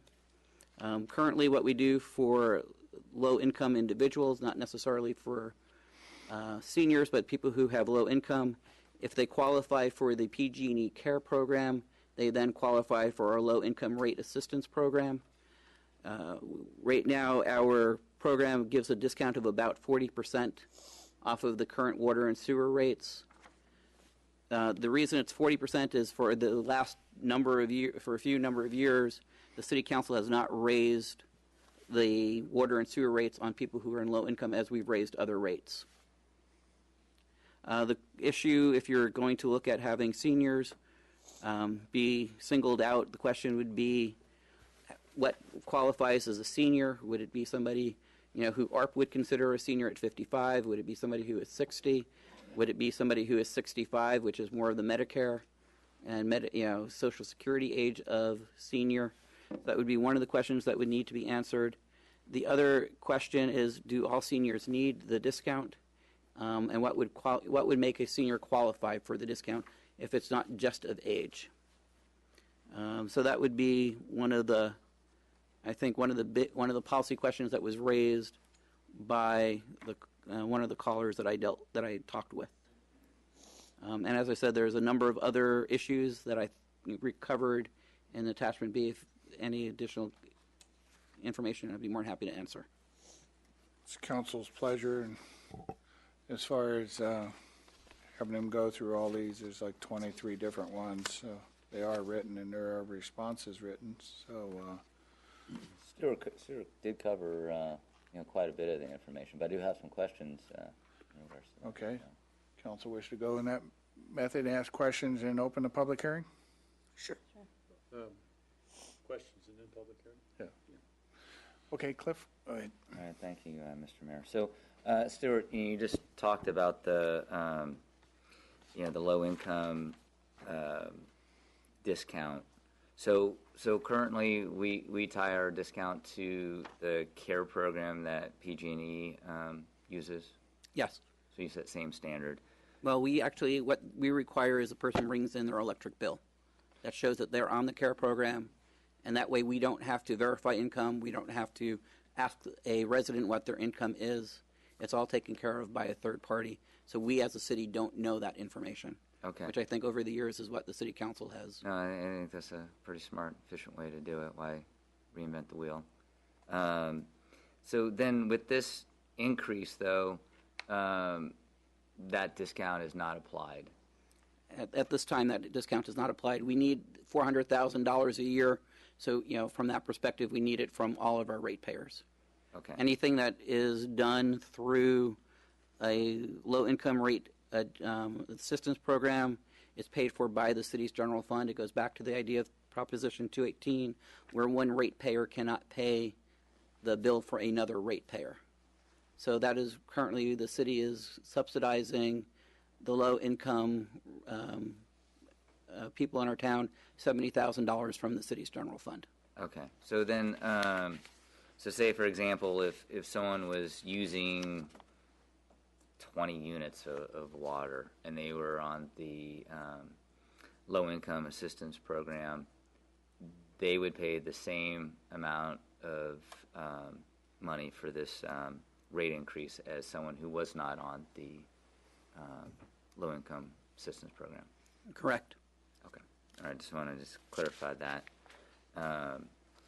And then one of the questions, and I'm really glad that these questions from the public are in the staff report because it's and I appreciated the response that you gave back to the public. So on number 13, you talked a little bit about the overall costs, and so we have $20 million in additional capital improvement projects, but we've already done $11 million. Right. So the initial from 2002. So 2002, we identified, I guess, about $30 million. Right. Okay. So then, so the $11 million worth of projects, how did we fund those? They were a number of different ways. We received $1 million from the federal government to pay a portion. Back when Congressman Lantos was alive and our congressman, he represented us well in Congress, and we had some earmarks in different water and sewer bills. Mm-hmm. So we were able to do that, and that was very nice of him that he helped us out that way. We sold about $5 or $6 million, I think it's $5 or $6 million of a bond back in 2005, 3, the utility bond. 2002. So at the very beginning, we sold, I think, $5 or $6 million worth of bonds, and the rest was paid for out of connection fees and ongoing rates. Okay, so then those bonds, those are being paid by the rate Yes. users. Okay. And those are just buried in the rate as an expense, whereas right now what the facilities subcommittee wanted to do was highlight what was being used for capital and not have it just be part of the rate. Because what happens when it's just part of the rate, it fluctuates as the usage goes up and goes down. Mm-hmm. So therefore, you don't really have a sure method of making sure you're going to have enough money from your rates to pay the bonds. So you have to increase rates as usage goes down. Got it. All right. So this can be a flat Right. rate depending upon Right. Okay. And the long-term plan is to create a flat rate for each of the different, each of the, over the 20 years that could pay for an ongoing capital project plan going forward. So it becomes a more in perpetuity kind of ability to pay for new projects. Okay. All right. Also like how you explain the reason for the reserves and why it's important to keep those reserves just in case there is an emergency like an earthquake. Of course, there's other reasons like downturns in the economy or the drought. So, yeah. And then, let's see. So, on number 19, so you showed us that rate sheet for units and the amount of money. Let's see, so when you showed that rate, you said that on the bill, it would show $65, and you said that was a monthly amount. But it's a bi-monthly it's amount. bi-monthly. Okay, so and it said so on the letter that we sent out that it was a bi-monthly amount. And so so if someone's using 40 plus units, they're going to get $65 on their water bill, which they get every 2 months. Every 2 months.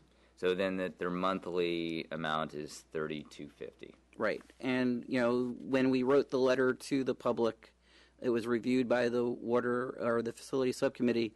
And, part of what we wanted to make sure that that people would not see a $65 rate on their bill and say, wait a second, the letter said it was going to be $32.50, whereas we might know that it's monthly, but they receive their bill bi-monthly. So to be as transparent and as accountable as possible, we try to show what they're going to be paying on their bi-monthly bill. Got it. Okay. I'm sure you're still going to get lots of I'm sure we will still get calls when it goes on their bill. Yeah, no, for sure. If it does. Okay. All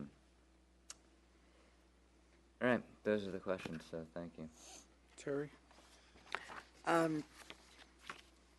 On your question number 14, is money available in reserves to pay for these projects this year?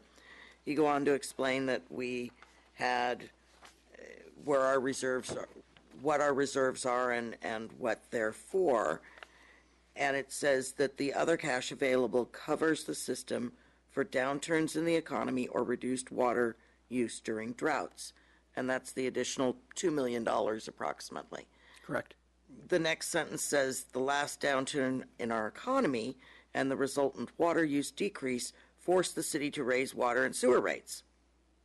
Correct, because we did not have enough in our water and sewer rates at the time to have a reserve. We were running, prior to the round of increases from 2005 through 2013, we were running a deficit in that account. Okay, so at that time, so that was a little bit confusing right, to me. I'm sorry. So at the current time, we have reserves that would cover us through this current drought. Correct. Theoretically. Unless it's a very prolonged depending drought. on how badly it is. And then, because we have the other projects that are going to need to be done, and we're looking at a 20-year bond, and we want to do some of these projects over the next 5 or 10 years, does that mean we're going to need to do another fee of this magnitude every 5 years? There is that thought, yes. I mean, it depends on how we do with water usage. If you have a number of people who come in who are bigger water users, based on the way that our water system is, there may be more money available to cover a portion of those projects. But the anticipation going forward is that over the next 20 years, we would have a series of rate increases that would pay for capital projects, and then that rate should cover us going forward after that 20 years. Thank you. Lori? Thank you.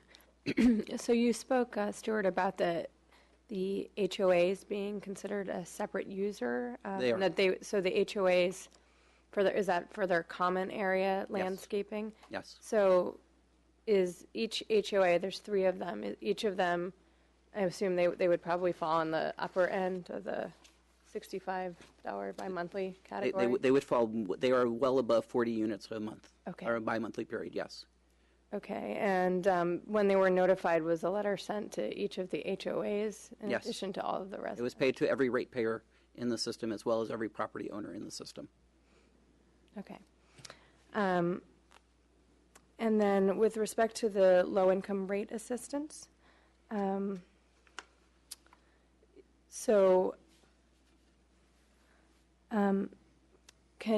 had mentioned that in order to qualify for that, they would first have to qualify for the CARE program under PG&E. So how much of that $70,000 that's been set aside in the general fund has been used in the past? All of it. Okay. And do we have a figure for how many users have requested that assistance? I don't have that off the top of my head. We do have that in the system. I just don't know it off the top of my head. Okay. That's all my questions. Right, have any clarifications? I mean, we are the subcommittee. Yeah, we've been working on clarifications on a continuous basis, including yesterday. And I appreciate the response to our concerns in the staff reports. I just wanted to make one thing really evident, and I wanted to at least thank two people for letters. One of the questions that came up was, whether or not the rate was going to be set at first and it would stay that way for the entire period, to which the answer is no. It gets reset every year, correct? Correct. It's based off of the spring usage, which be the average between January through April, and then we would reset the rate the following March. If this goes into effect on this March, we would do every March we would reset it. So it'd be in effect for 1 year. Okay.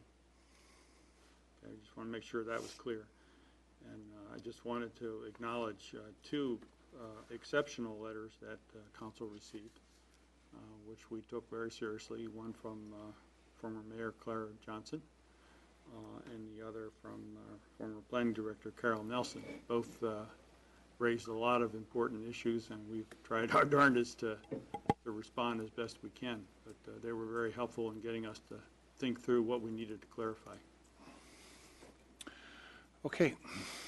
This is a public hearing, so I don't have any slips, but I know there's some folks here to talk on it, so I'll just take it by hand. So declare the public hearing open.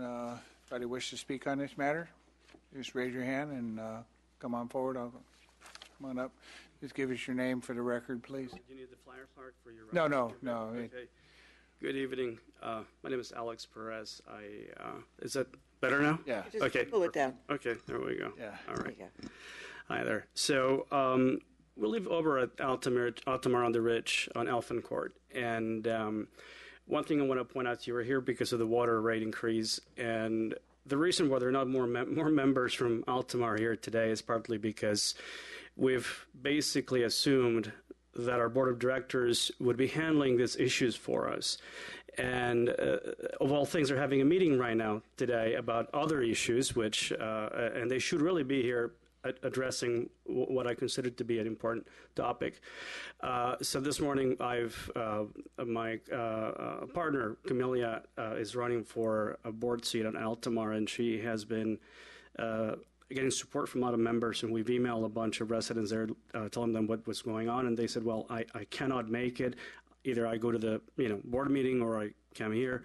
But the response from everybody is like, well, isn't this the reason why the board members are supposed to be there, to be attending these meetings and also letting us know what's going on? Most people, just to give you my feedback based on about I think 40 people different residents that we spoke to over in Altamar, they said, well, we weren't very clear as to how this process works. And again, we were expecting the board to handle it for us. So we agree that we need this water project funded without a doubt. That goes without saying.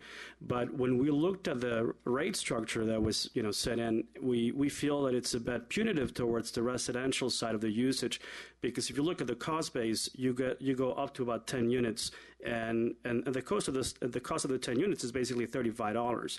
Then the increase that goes up from 10 units to about 20 units, you end up only increasing the rate to $3. And then what we feel that you are passing most of the cost onto the residents, and very little of it is being passed on to the businesses. Now, just so that you know, we as residents of Altamar, because we have become aware of the drought and the water usage of the HOA, we are trying to get our board to change the landscaping to more less water intensive landscaping, simply because the reality is we don't know where we're going to end up with regards to this water drought.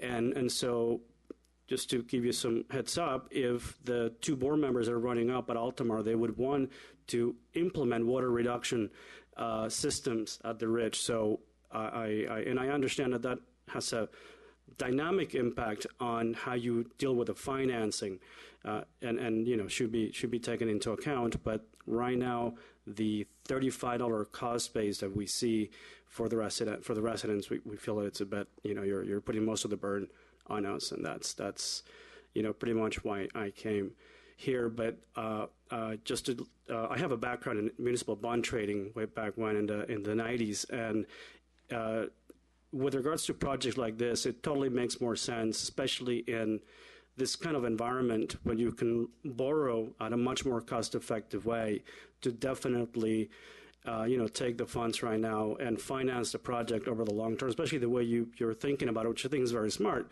to do it in 5-year increments.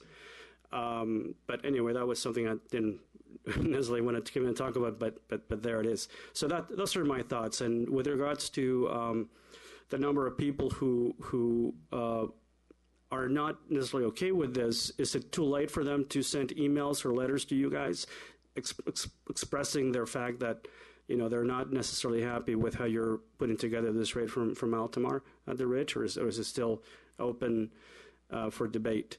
It's an interesting question. Written protest can be accepted till the close of the public hearing. After the public hearing, then that's when the axe comes down, as it were. So is that today? Maybe not. It's this It all with the depends. council. Oh, okay. Yeah. And depends on what exactly? Whether it Whatever the council decides to close the Oh, okay. Fair enough. Okay. Well, I think those were my main issues with regard to that. And again, my apologies for the fact that you've seen so little participation on our end over at the Ridge. I think we've been a bit complacent there, and our apologies, really, because like I said, but once you talk to a lot of the residents over there, they do love living here in Brisbane, and they are concerned about a lot of the things that are going on. We started bringing up issues about water usage and what have you very early on in the year to our board, and ironically, off and on, they would say that it was on you guys because you weren't very, very clear about something or about.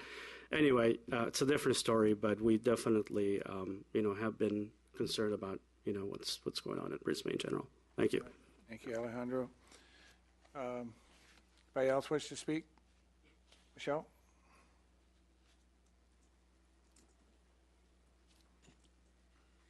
Michelle Salmon, Brisbane resident. I've sat through the last round of this when this happened too, and water is our most precious resource, I guess, next to air. I don't know. Can't live without either one of them. And it's a really, really tough thing because it is more and more of a commodity and a rarity as we go forward. And I think people just need to brace themselves for what's coming in the future because it's not going to get any cheaper. It's only going to get more expensive, and it's only going to require more and more processing as we go forward because the source of the water becomes less pure as time goes on as well. So, Stuart, I compliment you on the work you've done on this. It's pretty amazing. One thing I do want to say is for what you said about, and somebody said about, well, it seems like the HOAs are being charged twice, once as an individual for how much water you use in your unit, and again for your landscaping as part of your HOA. But most normal households are charged that amount because they are responsible for their own landscaping and how many times they flush their toilet. So it's really not being double charged, and actually they're getting a break on their landscaping because it is grouped together and it's a high volume user. But that being said, the Mission Blue Nursery, as part of San Bruno Mountain Watch, we grow a lot of native plants, and we'd be happy to sell you the plants to replace the water hogs that are planted there now, and it would actually probably benefit the native habitat in which you live. Well, we would love to. Yeah, so that's just something that's something that a lot of Brisbane residents can consider is, planting natives that are a lot more water-wise. Now, I will say that when you do plant them, you still need to water them, especially until they get established, and that this drought is pretty unprecedented, even in my lifetime, for how dry it has been. I've never seen some of the creeks on the mountain dry up the way they have. So as much as challenging as it is, I think that we just need to bite the bullet and know that this is not a one-time thing. It's going to happen again in 5 years from now. And it's going to happen again in 5 years after that and after that. And when the last round happened, Stuart said, it's going to happen again in a few years. And here we are a few years later. So I'm really sorry that we have to do this, and I know it's hard for people, but you have to decide what you most want to pay for. Clean water, clean air, or clean socks, So. Thanks, Michelle. Anybody else? Clara, come on up.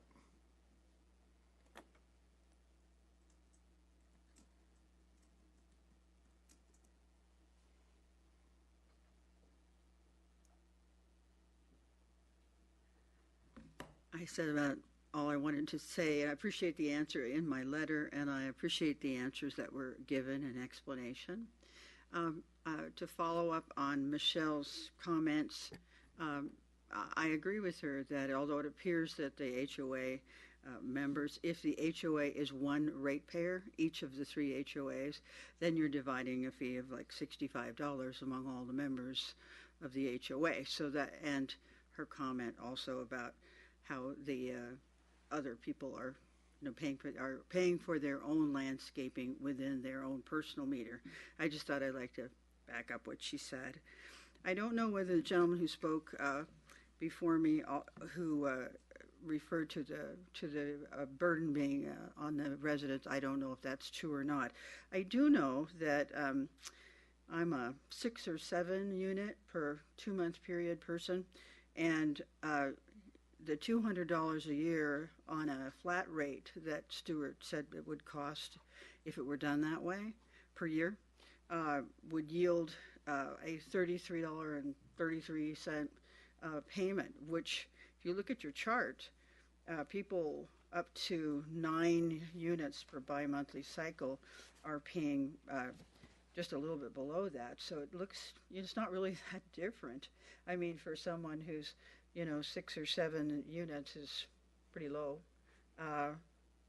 and it's not that much of a difference. I mean, I wouldn't mind if you wanted to raise mine instead of paying $27.50, and then you can do away with all the bookwork on everything, and you don't have to redo it every year. You could just do a flat rate, and it's not that much of a difference for, well, I guess when you get down to $10. Then it's a big difference. So I don't know, just from people who are in my category, they haven't appointed me to speak for them. But for me, I still would prefer a flat rate, because I think that it would be an easier system to administrate. And I don't think I'm concerned of the context of this raise, because SFPUC already announced they're going to raise the rates on the water. And I don't know if you know when that will take place or if you know what it will be, but that's probably not going to be too far in the future. So instead of people who have the same amount of usage that I have paying 20% more, then we're going to pay 40% more. Who knows? Whatever it is that SFPUC decides. So I guess those were my only comments. I thank you for the hearing, and the staff report was helpful in explaining many of issues. I think it would have been helpful if you could have somehow talked about how these projects were actually, now they sounded so familiar. And that's because they came from 2001. And maybe if I'd read April 21st more carefully before, I would have understood that, but it would have been nice to understand that a little sooner, and you wouldn't have gotten the same letter that you were sent. Thank you very much. Thank you, Claire. Anybody else wish to speak on this matter? Okay. So something I just remember that I wanted to ask both you and the legal counsel. With regards to the HOA, as you guys know, there's a bit of almost used to be a very mandatory aspect to maintaining your landscaping. Early this year, the state of California basically changed the law to where now the residents within an HOA and the HOA itself can lower their water usage, and whether they're grass or whatever it is, and if that has an effect on the aesthetics of the landscaping negatively, meaning that now you don't have green grass and what have you, that the HOA no longer can penalize the resident or water user within that HOA. However, it left a window open to where, in the case of, let's say, you guys, the city council members, if the board of directors does decide to go and implement a very different type of landscaping that, among other things, is less water intensive, but may not necessarily be as aesthetically pleasing, it leaves it open for you guys to potentially impose a fee, even if that landscaping is utilizing less water resources. And I wanted to get your thoughts on that, if possible, and Michael, if he's aware of that as well, as to how that really plays out. I know that in some parts of Southern California, I have a property in the South Bay as well.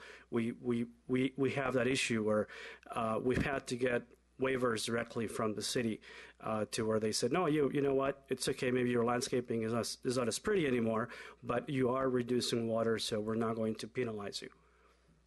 That was the other point. All right, thanks, Alec. Michelle, come on.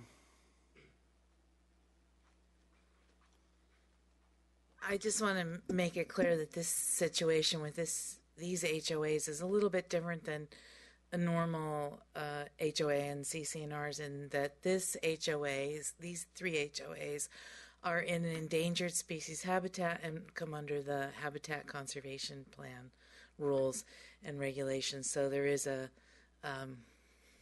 greater scope. You can't just say we're going to rip everything up and because of the water or whatever. There are other factors in play because of the HCP. Okay. Anybody else should speak? Let's leave the public hearing open for right now, if I could. Michael, I'm not sure that's a question for you, or if it's more for Randy. I think Randy may be able to respond to that better, since he's more cognizant of the water system. I'm happy to parachute in and answer these questions, sir. My apologies. I know you just dropped in right in the middle. I just dropped in from another water meeting, so so water in California is obviously a very complex issue. The drought in particular is a very complex issue in California. Certainly even within San Mateo County, we have giant disparities of those who have and those who don't. If you live down in Half Moon Bay and you're trying to rely on stream water on a well, you're out of water right now. Whereas those of us who are lucky enough to be under a very well designed and engineered system have the pleasure of only having had to reduce 10%. So the governor, in his attempts to deal with these giant disparities throughout the state of California, where they're even wider, had issued 2 emergency proclamations this year, and then had the State Water Resources Control Board issue an emergency rulemaking under the CCRs, and they issued some restrictions and prohibitions. And what it is so far right now is that basically you're only allowed to water your lawn during the hours of darkness. Subsequent to that, the city of Brisbane enacted a water conservation ordinance so that if we are requested to go under voluntary or mandatory reductions in either 10 or 20% in either one of those categories, we have response categories in there. Now, some of those response categories do include restricting water, particularly on large irrigation or landscaping accounts, because that's really where our flexible water usage is, if you will. Much of Brisbane has a history because of the small size lots we have, because of the good conservation nature of the folks in town, that we don't use very much water. We're one of the 2 or 3 lowest water users in the Bay Area Water Supply Conservation Agency. We're using on the order of 50 gallons per person a day. So whereas you have folks in other parts of the state that are using 120 to 200 gallons a day, asking us to reduce by 20% is ridiculous. You can't. It's not even equitable. If somebody's using 200 gallons a day and they ask them to reduce by 20%, they go down to 160 gallons a day. If we're using 50 gallons per person a day and they ask us to reduce by 20%, we're going down to 40. It's still a factor of 4 that it's off by. So having said all that, the city council hasn't really set any policies. So yes, certainly do I see a situation where if we have a 20% mandatory reduction, we would tell some of the irrigation accounts to restrict their water drastically? Absolutely. I think that would happen. I think that eventually, as we move along and as we consider this issue and as we continue to try and harden ourselves against that, some of the larger ornamental, the turf-type lawns that you see out in Crocker Industrial Park, I think are items that staff will bring to you, and will suggest that we strongly encourage and try to develop a program to replant those so that they are natural vegetation, things that will survive once they've been established just on the rainfall that we have in this area. When it comes to the Ridge, that's a little bit different situation. Certainly, as Michelle notes, it is out there in the HCP. It's also under a series of use permits from the cities. So if the different HOAs wanted to come back and propose significant differences, and I would think that, and I'll look over the planning director to stop me if I'm wrong, because I'm delving into his area a little bit, but if someone were to propose whole-scale removal of the ornamental turf, the landscaping, and wanting to change it, I would think that would be something that would have to come back through the Planning Commission and the City Council. So I hope that answers the question. Yeah, I think so. It certainly does, as far as right now we're on a voluntary basis and it's not mandated. So there also is a difference. I think people have the option of hooking up to two different systems. They can do an irrigation system at their house and then a regular system, and most people just do out of one system. And what's the difference there, or is there a difference? Speak to that a little bit. There absolutely is a difference, sir. So we have a couple of different types of accounts. You have the basic water potable account, which you can provide. You can provide your own drinking water, and if you have a fire suppression system at your home, you can have that. We also have fire system accounts. So usually you see that in the bigger businesses. You do see it up in the Ridge also, where they have direct connections. They have large 6 to 8 inch type water mains that supply a much larger suppression system, and you have the irrigation accounts. The primary difference with the latter two, the fire suppression and the irrigation accounts, is that usage isn't counted against your sewage bill. And the reason for that is because certainly when you have potable water, whatever's coming to your house, what happens is in the winter, we use that, and we are able to calculate out from it. Something that happens over in Stewart Shop is where we're able to calculate a percentage of that, and we assume that, okay, X amount of that winter flow is what's going into the sewer, and so rather than having to meter everybody's sewer independently from the water, we just use that sort of rule of thumb calculation that's been done. On the larger accounts, that seems to make sense. On the smaller accounts, it doesn't, because the cost of having to physically dig up the street and putting in a service saddle and a corporation stop and running a line to the curb and running in a new meter, it just doesn't seem to pencil out for the smaller accounts. But the big accounts, I know all 3 of the developments up at the Ridge have those separately. Okay. And Randy, to put you on the spot, but I mean, you're the guy really with the water, and you just came from a BOSCA meeting. If maybe you can explain what the acronym of BOSCA is, and then I think Clara Johnson had a question about SFPUC, San Francisco Public Utility Commission, raising rates, and that's kind of what BOSCA looks at. So. Sure, absolutely. That's a great historical conversation. I did just come from that meeting, and I think some of the councils are aware. Stands for... I'm the vice chair of that organization now, and it stands for the Bay Area Water Supply and Conservation Agency.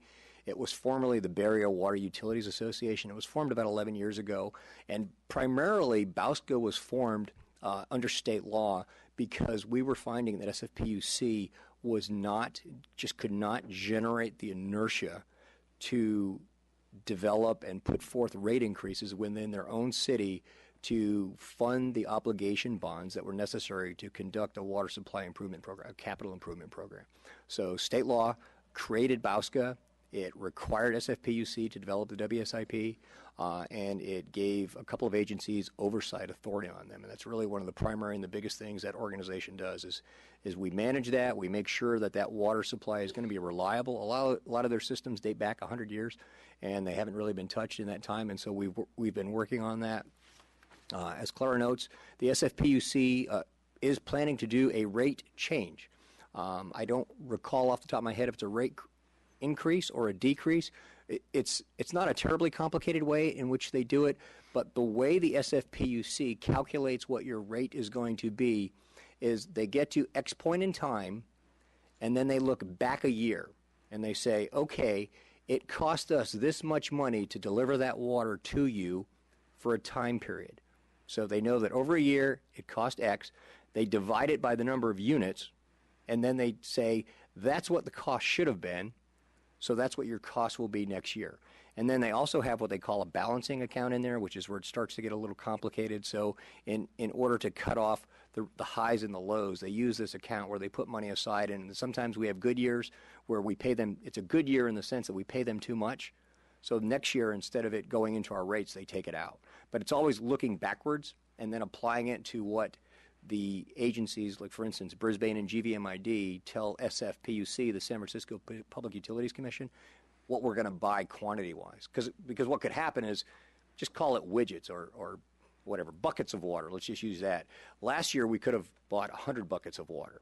And they'll calculate what the cost was to do that along with everybody else's and say, come up with the unit price. And then we tell them, well, next year we're going to buy 200 buckets of water. And so then they have to go through the calculations and recognize that, some of their costs are fixed costs. It doesn't matter if we buy 1 bucket or 200 buckets, but some of their costs really are related to how many buckets, because things such as treatment, for instance, if you have to chloraminate the water, you have to disinfect it, that's a per gallon price, right? But having to have the person who is the steward keeper up at Hetch Hetchy Dam, for instance, he's going to be there regardless of what happens. So his cost, it doesn't have to be allocated over units. What are we allotted a day from SFPUC right now? A little under. Let's call it 1 million gallons a day for round numbers, sir. And our current usage is about, more like 550,000. Okay, so about almost 50%. Just about half, yes, sir. That's correct. Yeah. Okay. So our public hearing's still open. I see some folks that came in. I don't know if they're in here for this, but this has to do with the resolution number 2014 setting the rates for a capital charge. But if, Randy, just one other thing, or Stuart, it's SFPUC, regardless of what they do, that really doesn't have an effect on what this is, right? Yeah, so, okay. So this is a public hearing. Anybody who wishes to speak on whatever in regards to water and sewers charges, just raise your hand and come on up to the microphone, give us your name for the record. And if not, that's okay too. So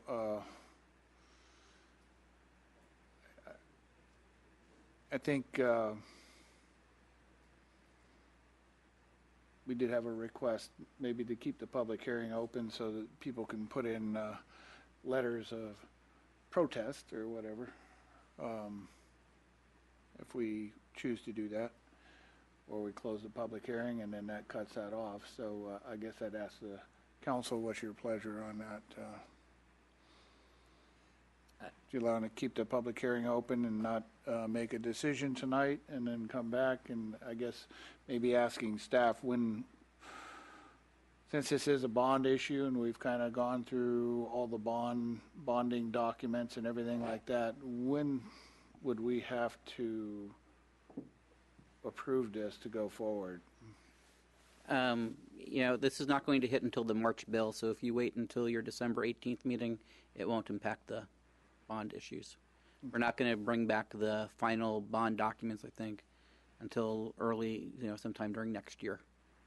And so if you would like to, you could wait until the 18th. I think one of the questions that, as staff would be is, how would you want us to advertise that the public hearing is still open? And then also, from a Proposition 218 perspective, you would need to get about, to make a determination not to do it based on protest, you would need to get a little over 1,100 protests. And I think to date we've gotten 7. Yeah. And those are written protests, right? Yes. You either need to be in writing or here. So there was, we might be up to 8 now. Michelle.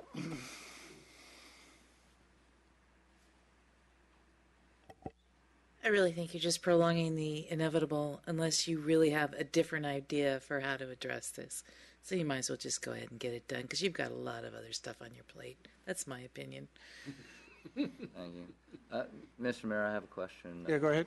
So, Stuart, in regards to that, the low-income assistance program, so someone would bring in their PG&E bill, it would have CARE on it, then we would designate them as receiving the discount. How often do we check that?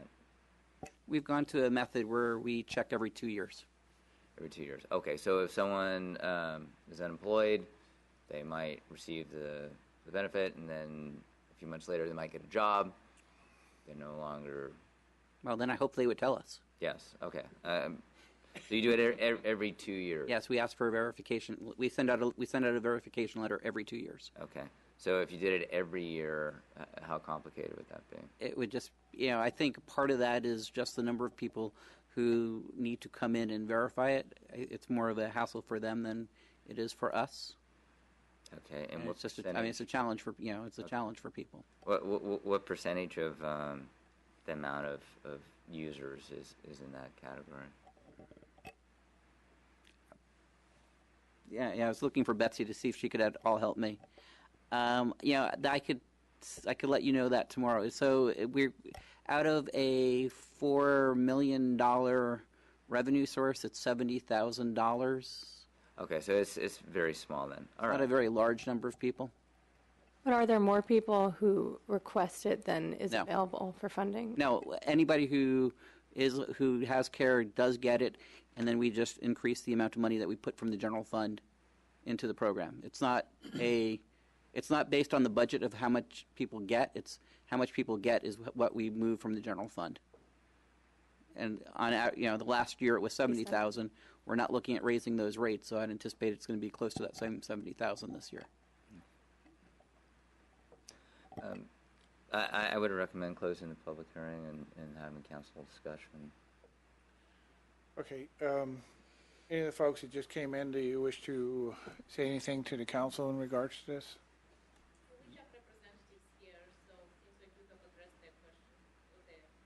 Oh, okay. So Alex, you're representing him, okay. All right, council's pleasure. Terry? I would second the motion to close the public hearing. Okay. All right, so we have a motion and a second on the floor to close the public hearing. Any further council discussion?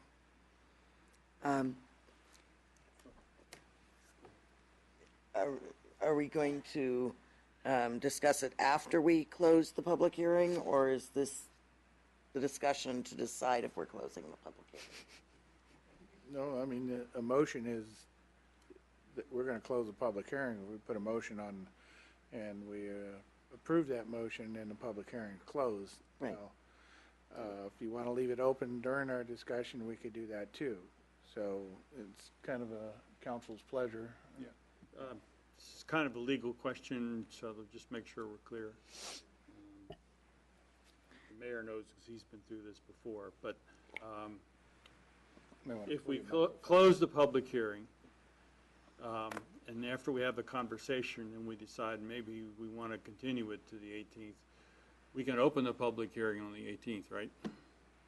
Well, So if we close it tonight, that's not the final, right? no, but the concern would be that if you close the public hearing, we've noticed a public hearing pursuant to the statutory requirements.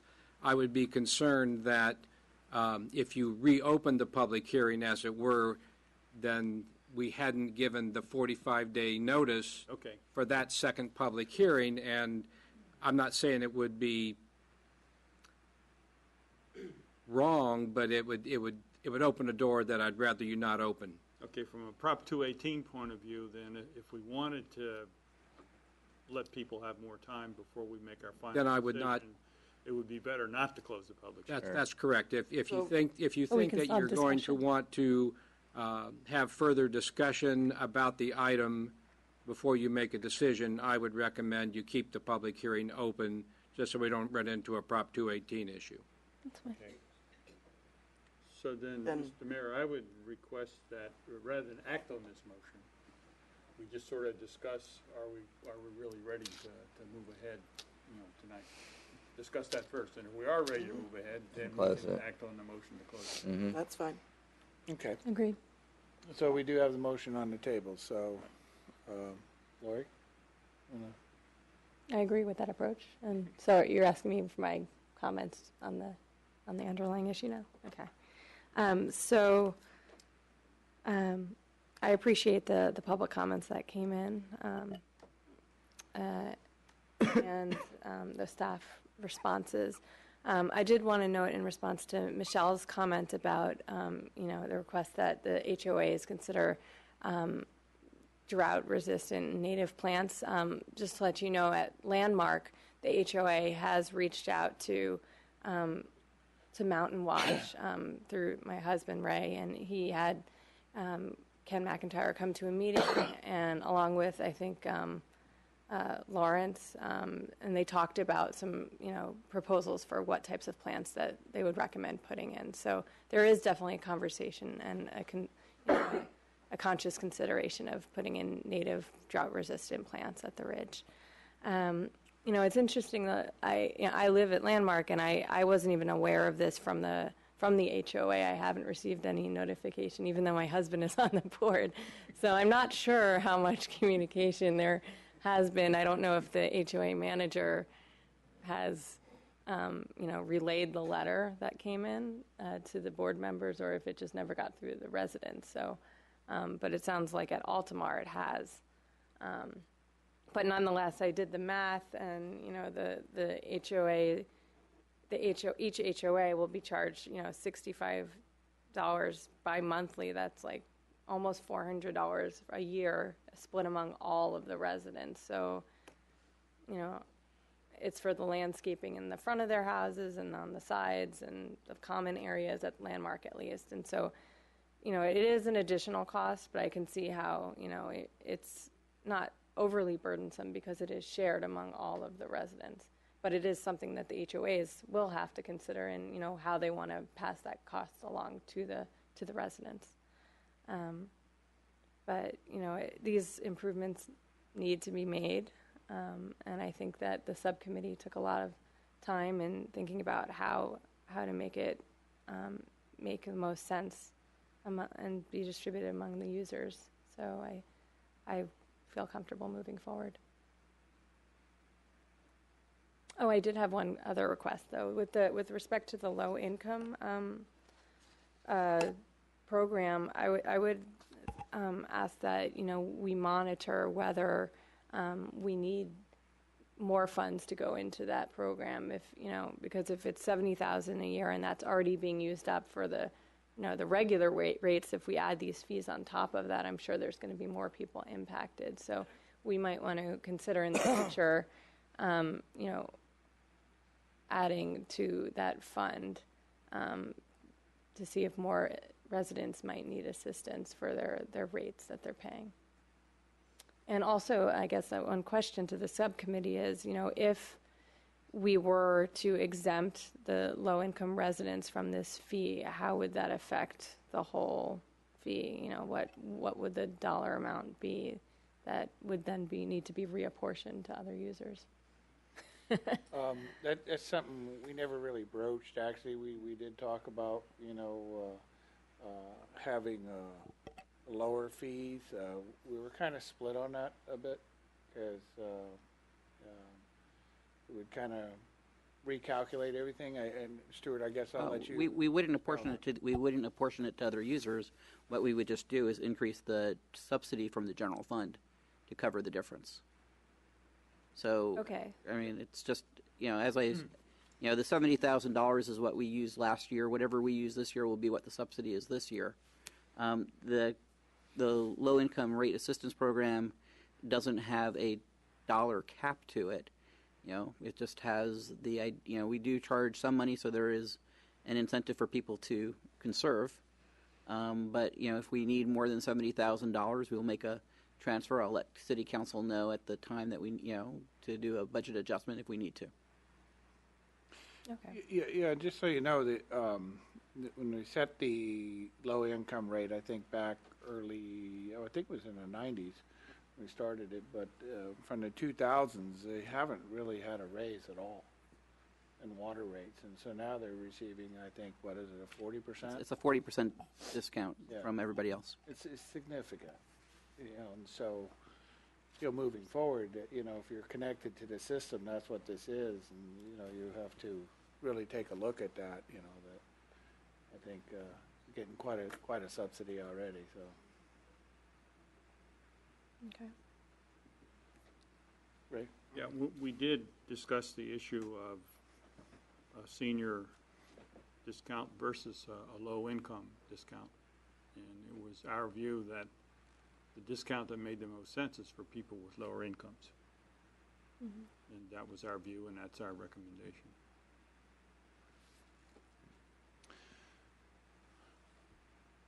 Well, you guys made the motion, so I think I know where you're. Well, I did want to make a comment about what this all means, and I think that for the residents up at the Ridge and at the different homeowners associations, this actual fee that we're proposing is minimal. I mean, it's a couple dollars a year on the homeowners association. Of course, the amount of water they use in their own personal home is the same as every other resident in Brisbane that is paying fees based on their water usage, and in fact might even be a little bit of a benefit because they're not using water exterior for adding to that rate structure that's on their bill. So I think that's not a hardship on the homeowners association for their landscaping because it's $65 every 2 months. That's a very low amount when it gets divided among all the residents. I mean, that's exactly the point that we're making, that we're not Hold on a second. enabling people Hold on, to. Alex, I'll call you. So, yeah. Go ahead. Yeah. I do, sort of wonder about all the businesses in Brisbane that, say, the Radisson Hotel, who has one hookup, assumedly, for, I have absolutely no idea how much water they're using, and they're going to be paying $65 for that bi-monthly period. So, that seems a little inequitable, but again, I can't say what their rate, because they pay a different rate because it's commercial water than they would because of their usage. So I'm just not sure how equitable that works out, and if we should have, for the major commercial uses, businesses, a higher fee to help make it a little more equitable. And I don't know if staff can give an idea if that was considered. I mean, these were the kinds of questions that went through the subcommittee. One of the ways that we looked at it was saying, let's charge the residential portion based on the residential use. Let's charge commercial based on commercial use. Let's charge landscape based on landscape use. So that way no one rate class is paying for a different rate class. When we did that, what we found was that commercial was actually fairly low compared. I mean, the amount of resident commercial use per se is not very different from, I think it might be lower than the residential use, but the landscape use is where it's the greatest.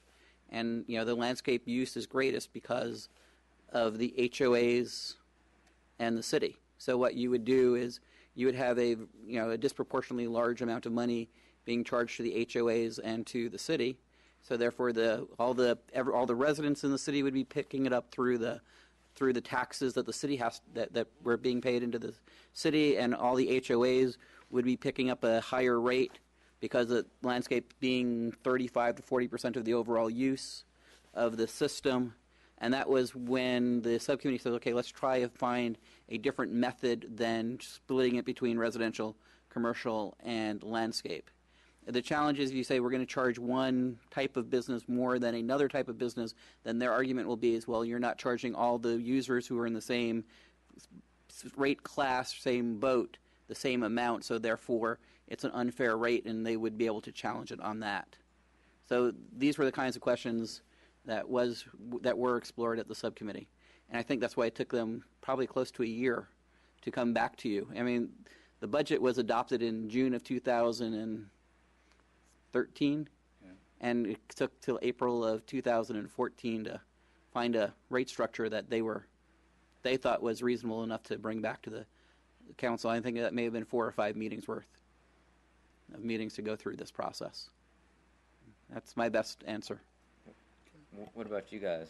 Just kind of following up on Terry's question, and we got Stuart's response, but I'd like to get your response and why you feel that this is a fair and equitable rate structure. The 7 or 8 iterations that we've gone through. Yeah, I mean, because Ray, chime in when you want. I mean, originally what Stuart talked about at the beginning, it was a flat fee across the board, and that it just didn't. Yes. You know, it's like it doesn't seem right for somebody that uses 1 unit of water. You know what I mean? That they have to pay the same amount as somebody that uses 40 units. So we went through all different kinds of calculations because basically to go to bond 2 is you have to show that you can pay that bond back. So how can we do it where we feel it's more fair and equitable? And we came up with this calculation here that is spread across and felt that was probably the best that we can come up with. And Ray, you want to add to that? Yeah, it probably might, people who really want to get down, as Cliff often says, into the weeds. When you look at the rate structure, it's also important to know how many users are in each of the categories and how much money that generates. Right. So it's important to discuss the generation in the different categories and how that affects how you think about the tiered rates. That's the first question, and I hope, Stuart, you'll speak to that. Right. I mean, you know, the vast majority of our users use less than 40. I think we might have, and I'd have to go back. I mean, I've got it in an email, which I can't pull up on my iPad right now, but we might have 40 to 60 users above the 40 unit.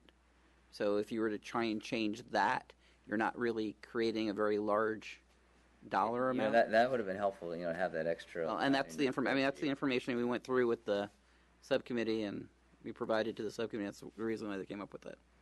But I can, in the future, I'll provide that as well. Right.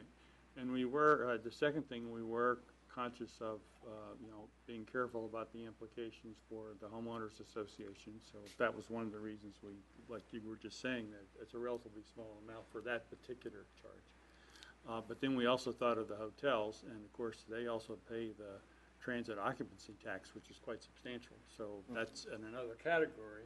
But you also do have to think about the total burden that you're putting on different users in the community. So we thought about that too. I'm glad to hear you thought about it. It's always nice when somebody else does a lot of the hard work for you.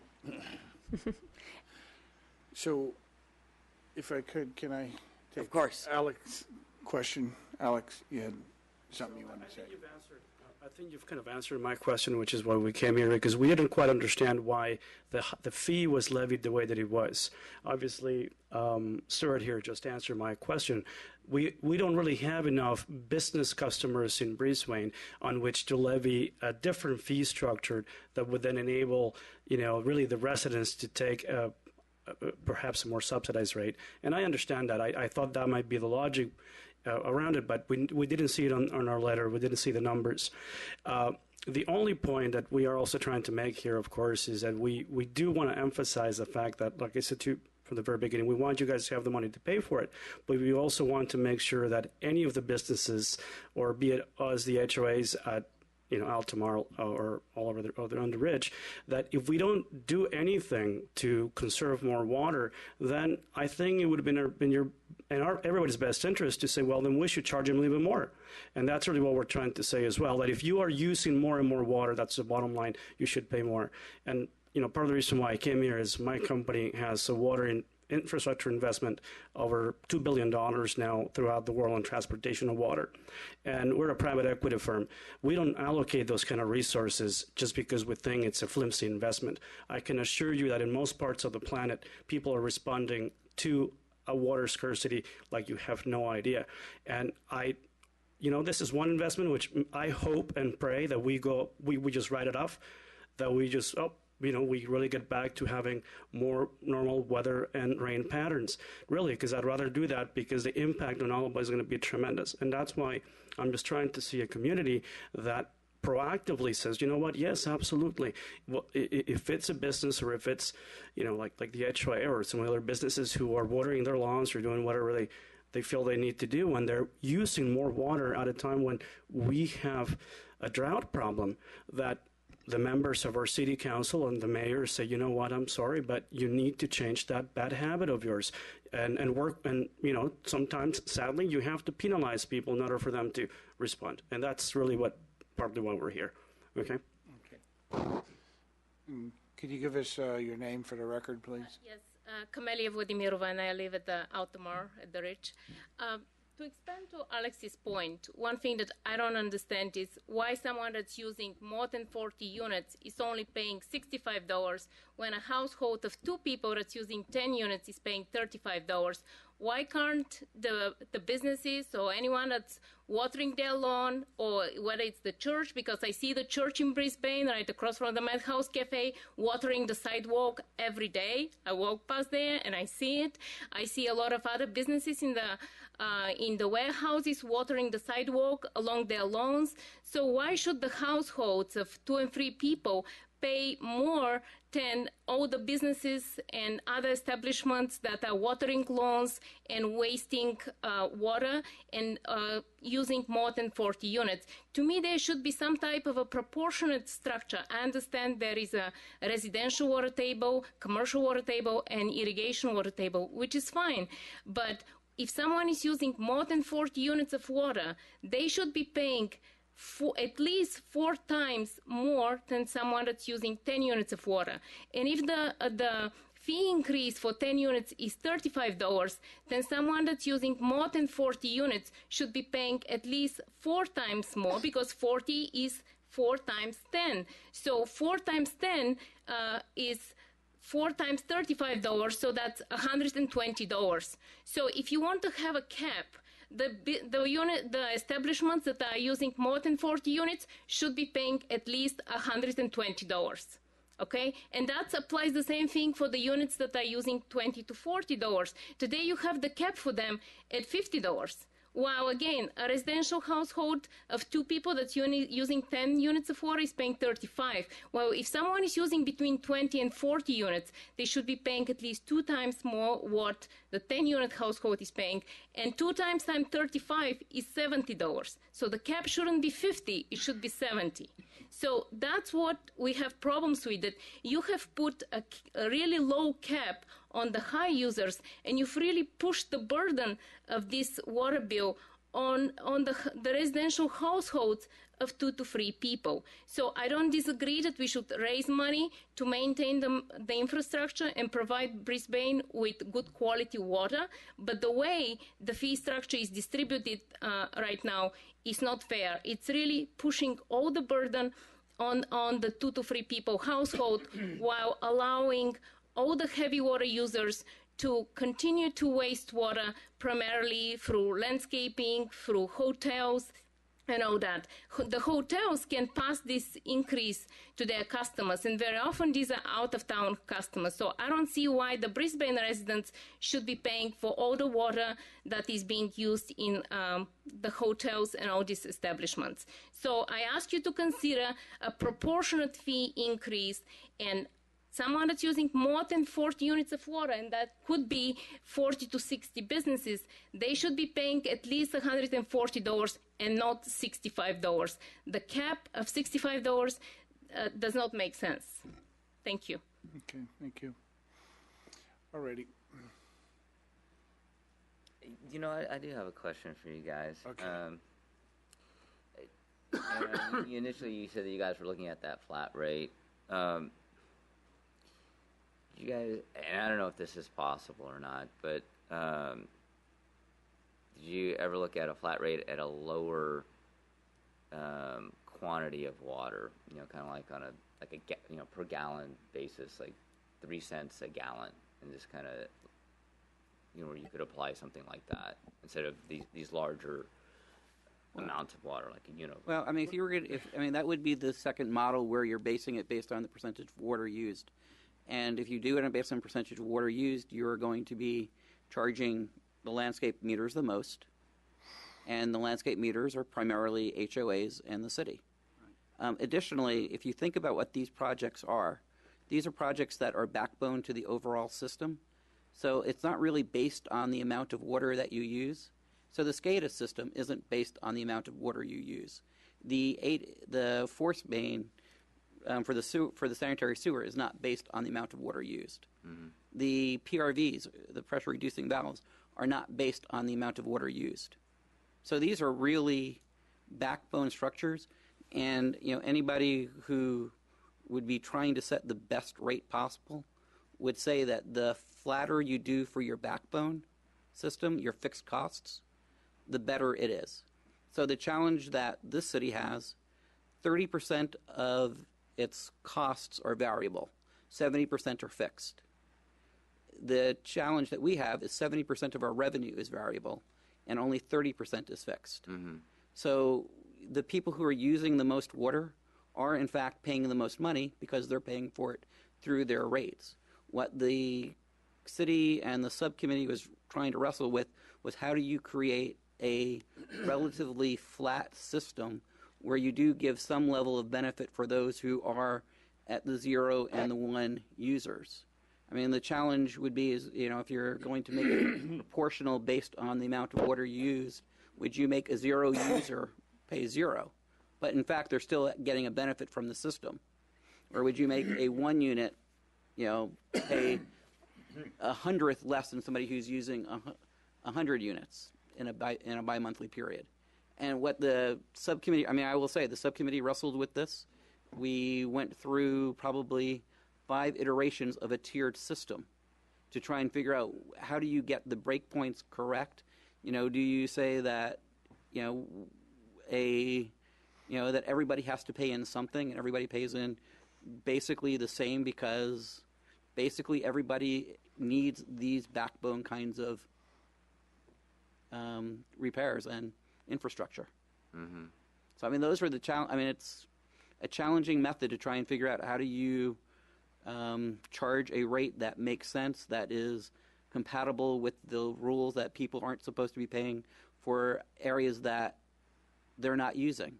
And as you start, if you really look at that, do you only charge a variable rate for variable costs and fixed rates for fixed costs? And if you do that, the low water users would be paying a lot more than they are today, and the high water users would be paying a lot less than they are today. So, would you say that, say, from 6 to 10, that group of the water users, would you say that group is using the system more than any of the other groups? Well, there's more users.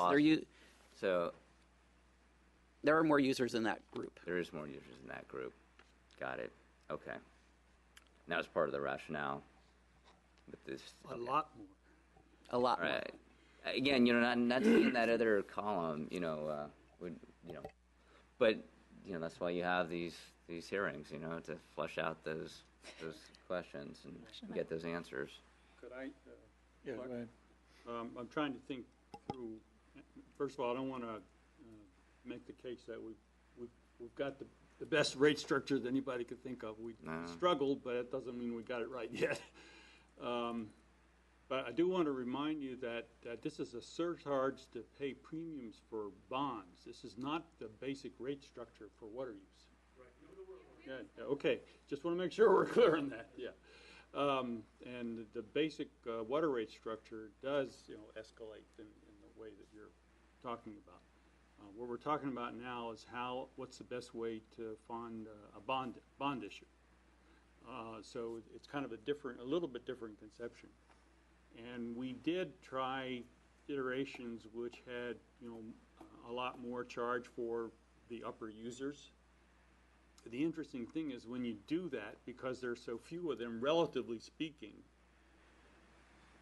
and you still want to raise a certain amount of money, and you take what you get from that higher amount of charge, it doesn't really reduce the other rates very much, because there's so many of them. That's the. But we still have to figure out, okay, how do we raise the amount of money that we need, and try to keep it as fair as we can. And we looked at this as the best we could come up with, but that doesn't mean we, couldn't rethink it and come back and say, all right, maybe there is a better, more fair way to do this. But that doesn't get us into, the other kind of problem which I referred to earlier, and Alex heard, and that is that when you're dealing with the 218 fee, you do have to make the justification that there's a relationship between the fee and the cost that are the service that you're providing to a particular company, firm, business, residence, and what you're charging them. So that has to be justified. So there's a whole lot of variables here. There's the fairness, there's the legal justification, there's the, how much gets generated and how much really changes. If you really up the top, does that really reduce the lower ones that much?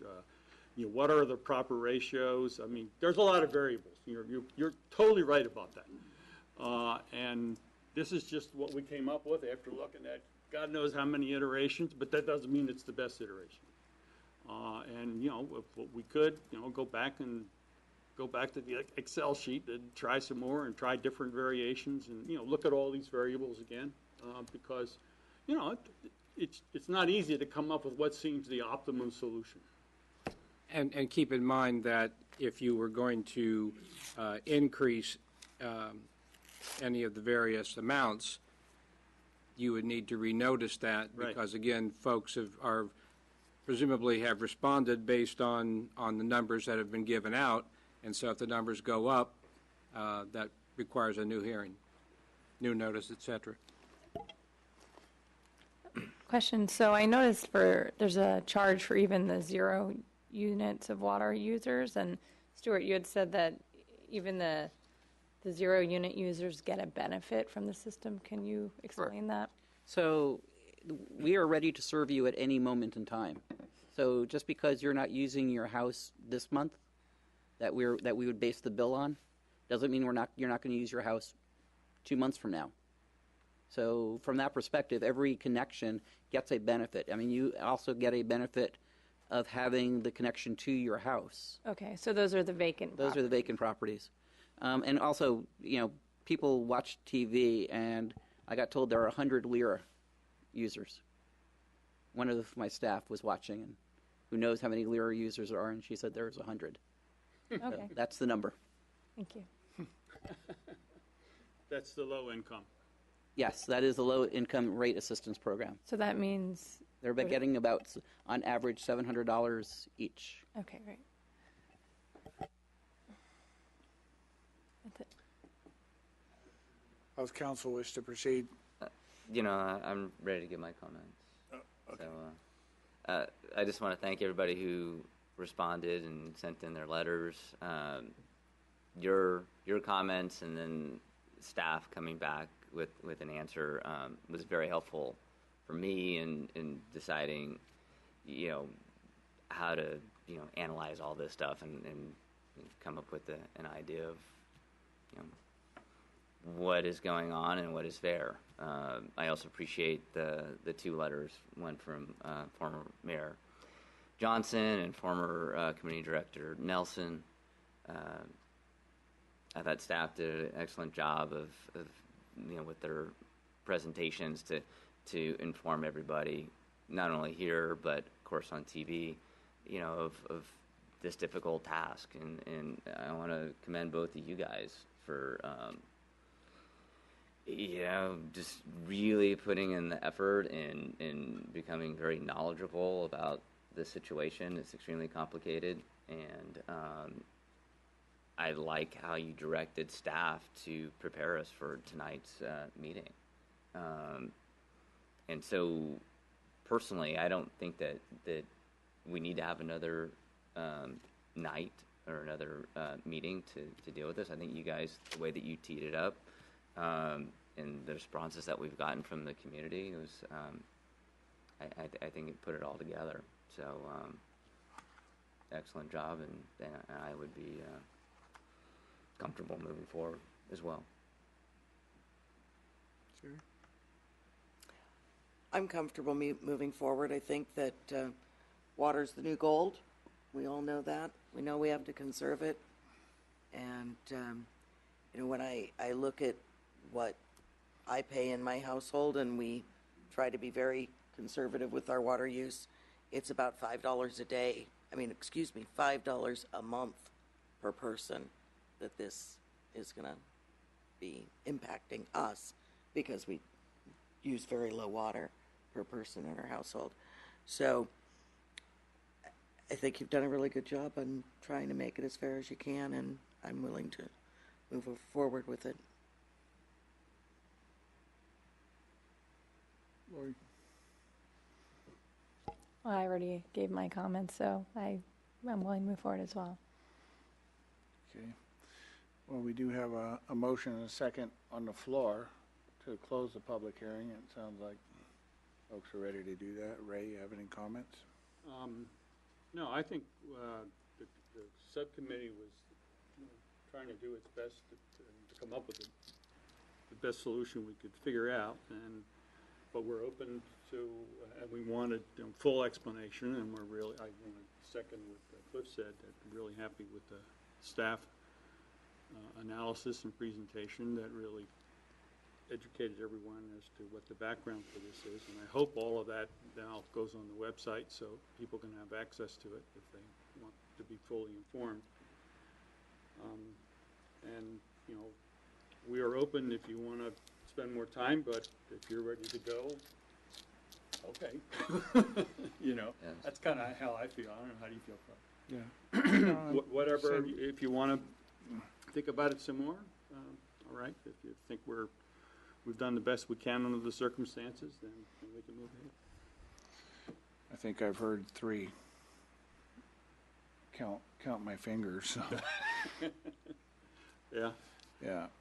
To close public hearing and move forward. So. All right. So, got a motion and a second on the floor. Yes. Any further discussion? This is to close the public hearing. All in favor? Aye. Aye. Opposed?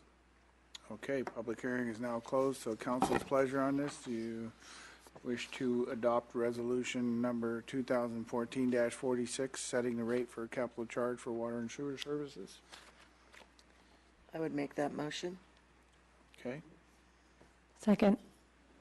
So we have a motion and a second on resolution number 2014-46. Any further discussion? Okay, all in favor? Aye. Opposed? All right. Thank you guys very much for your time and comments.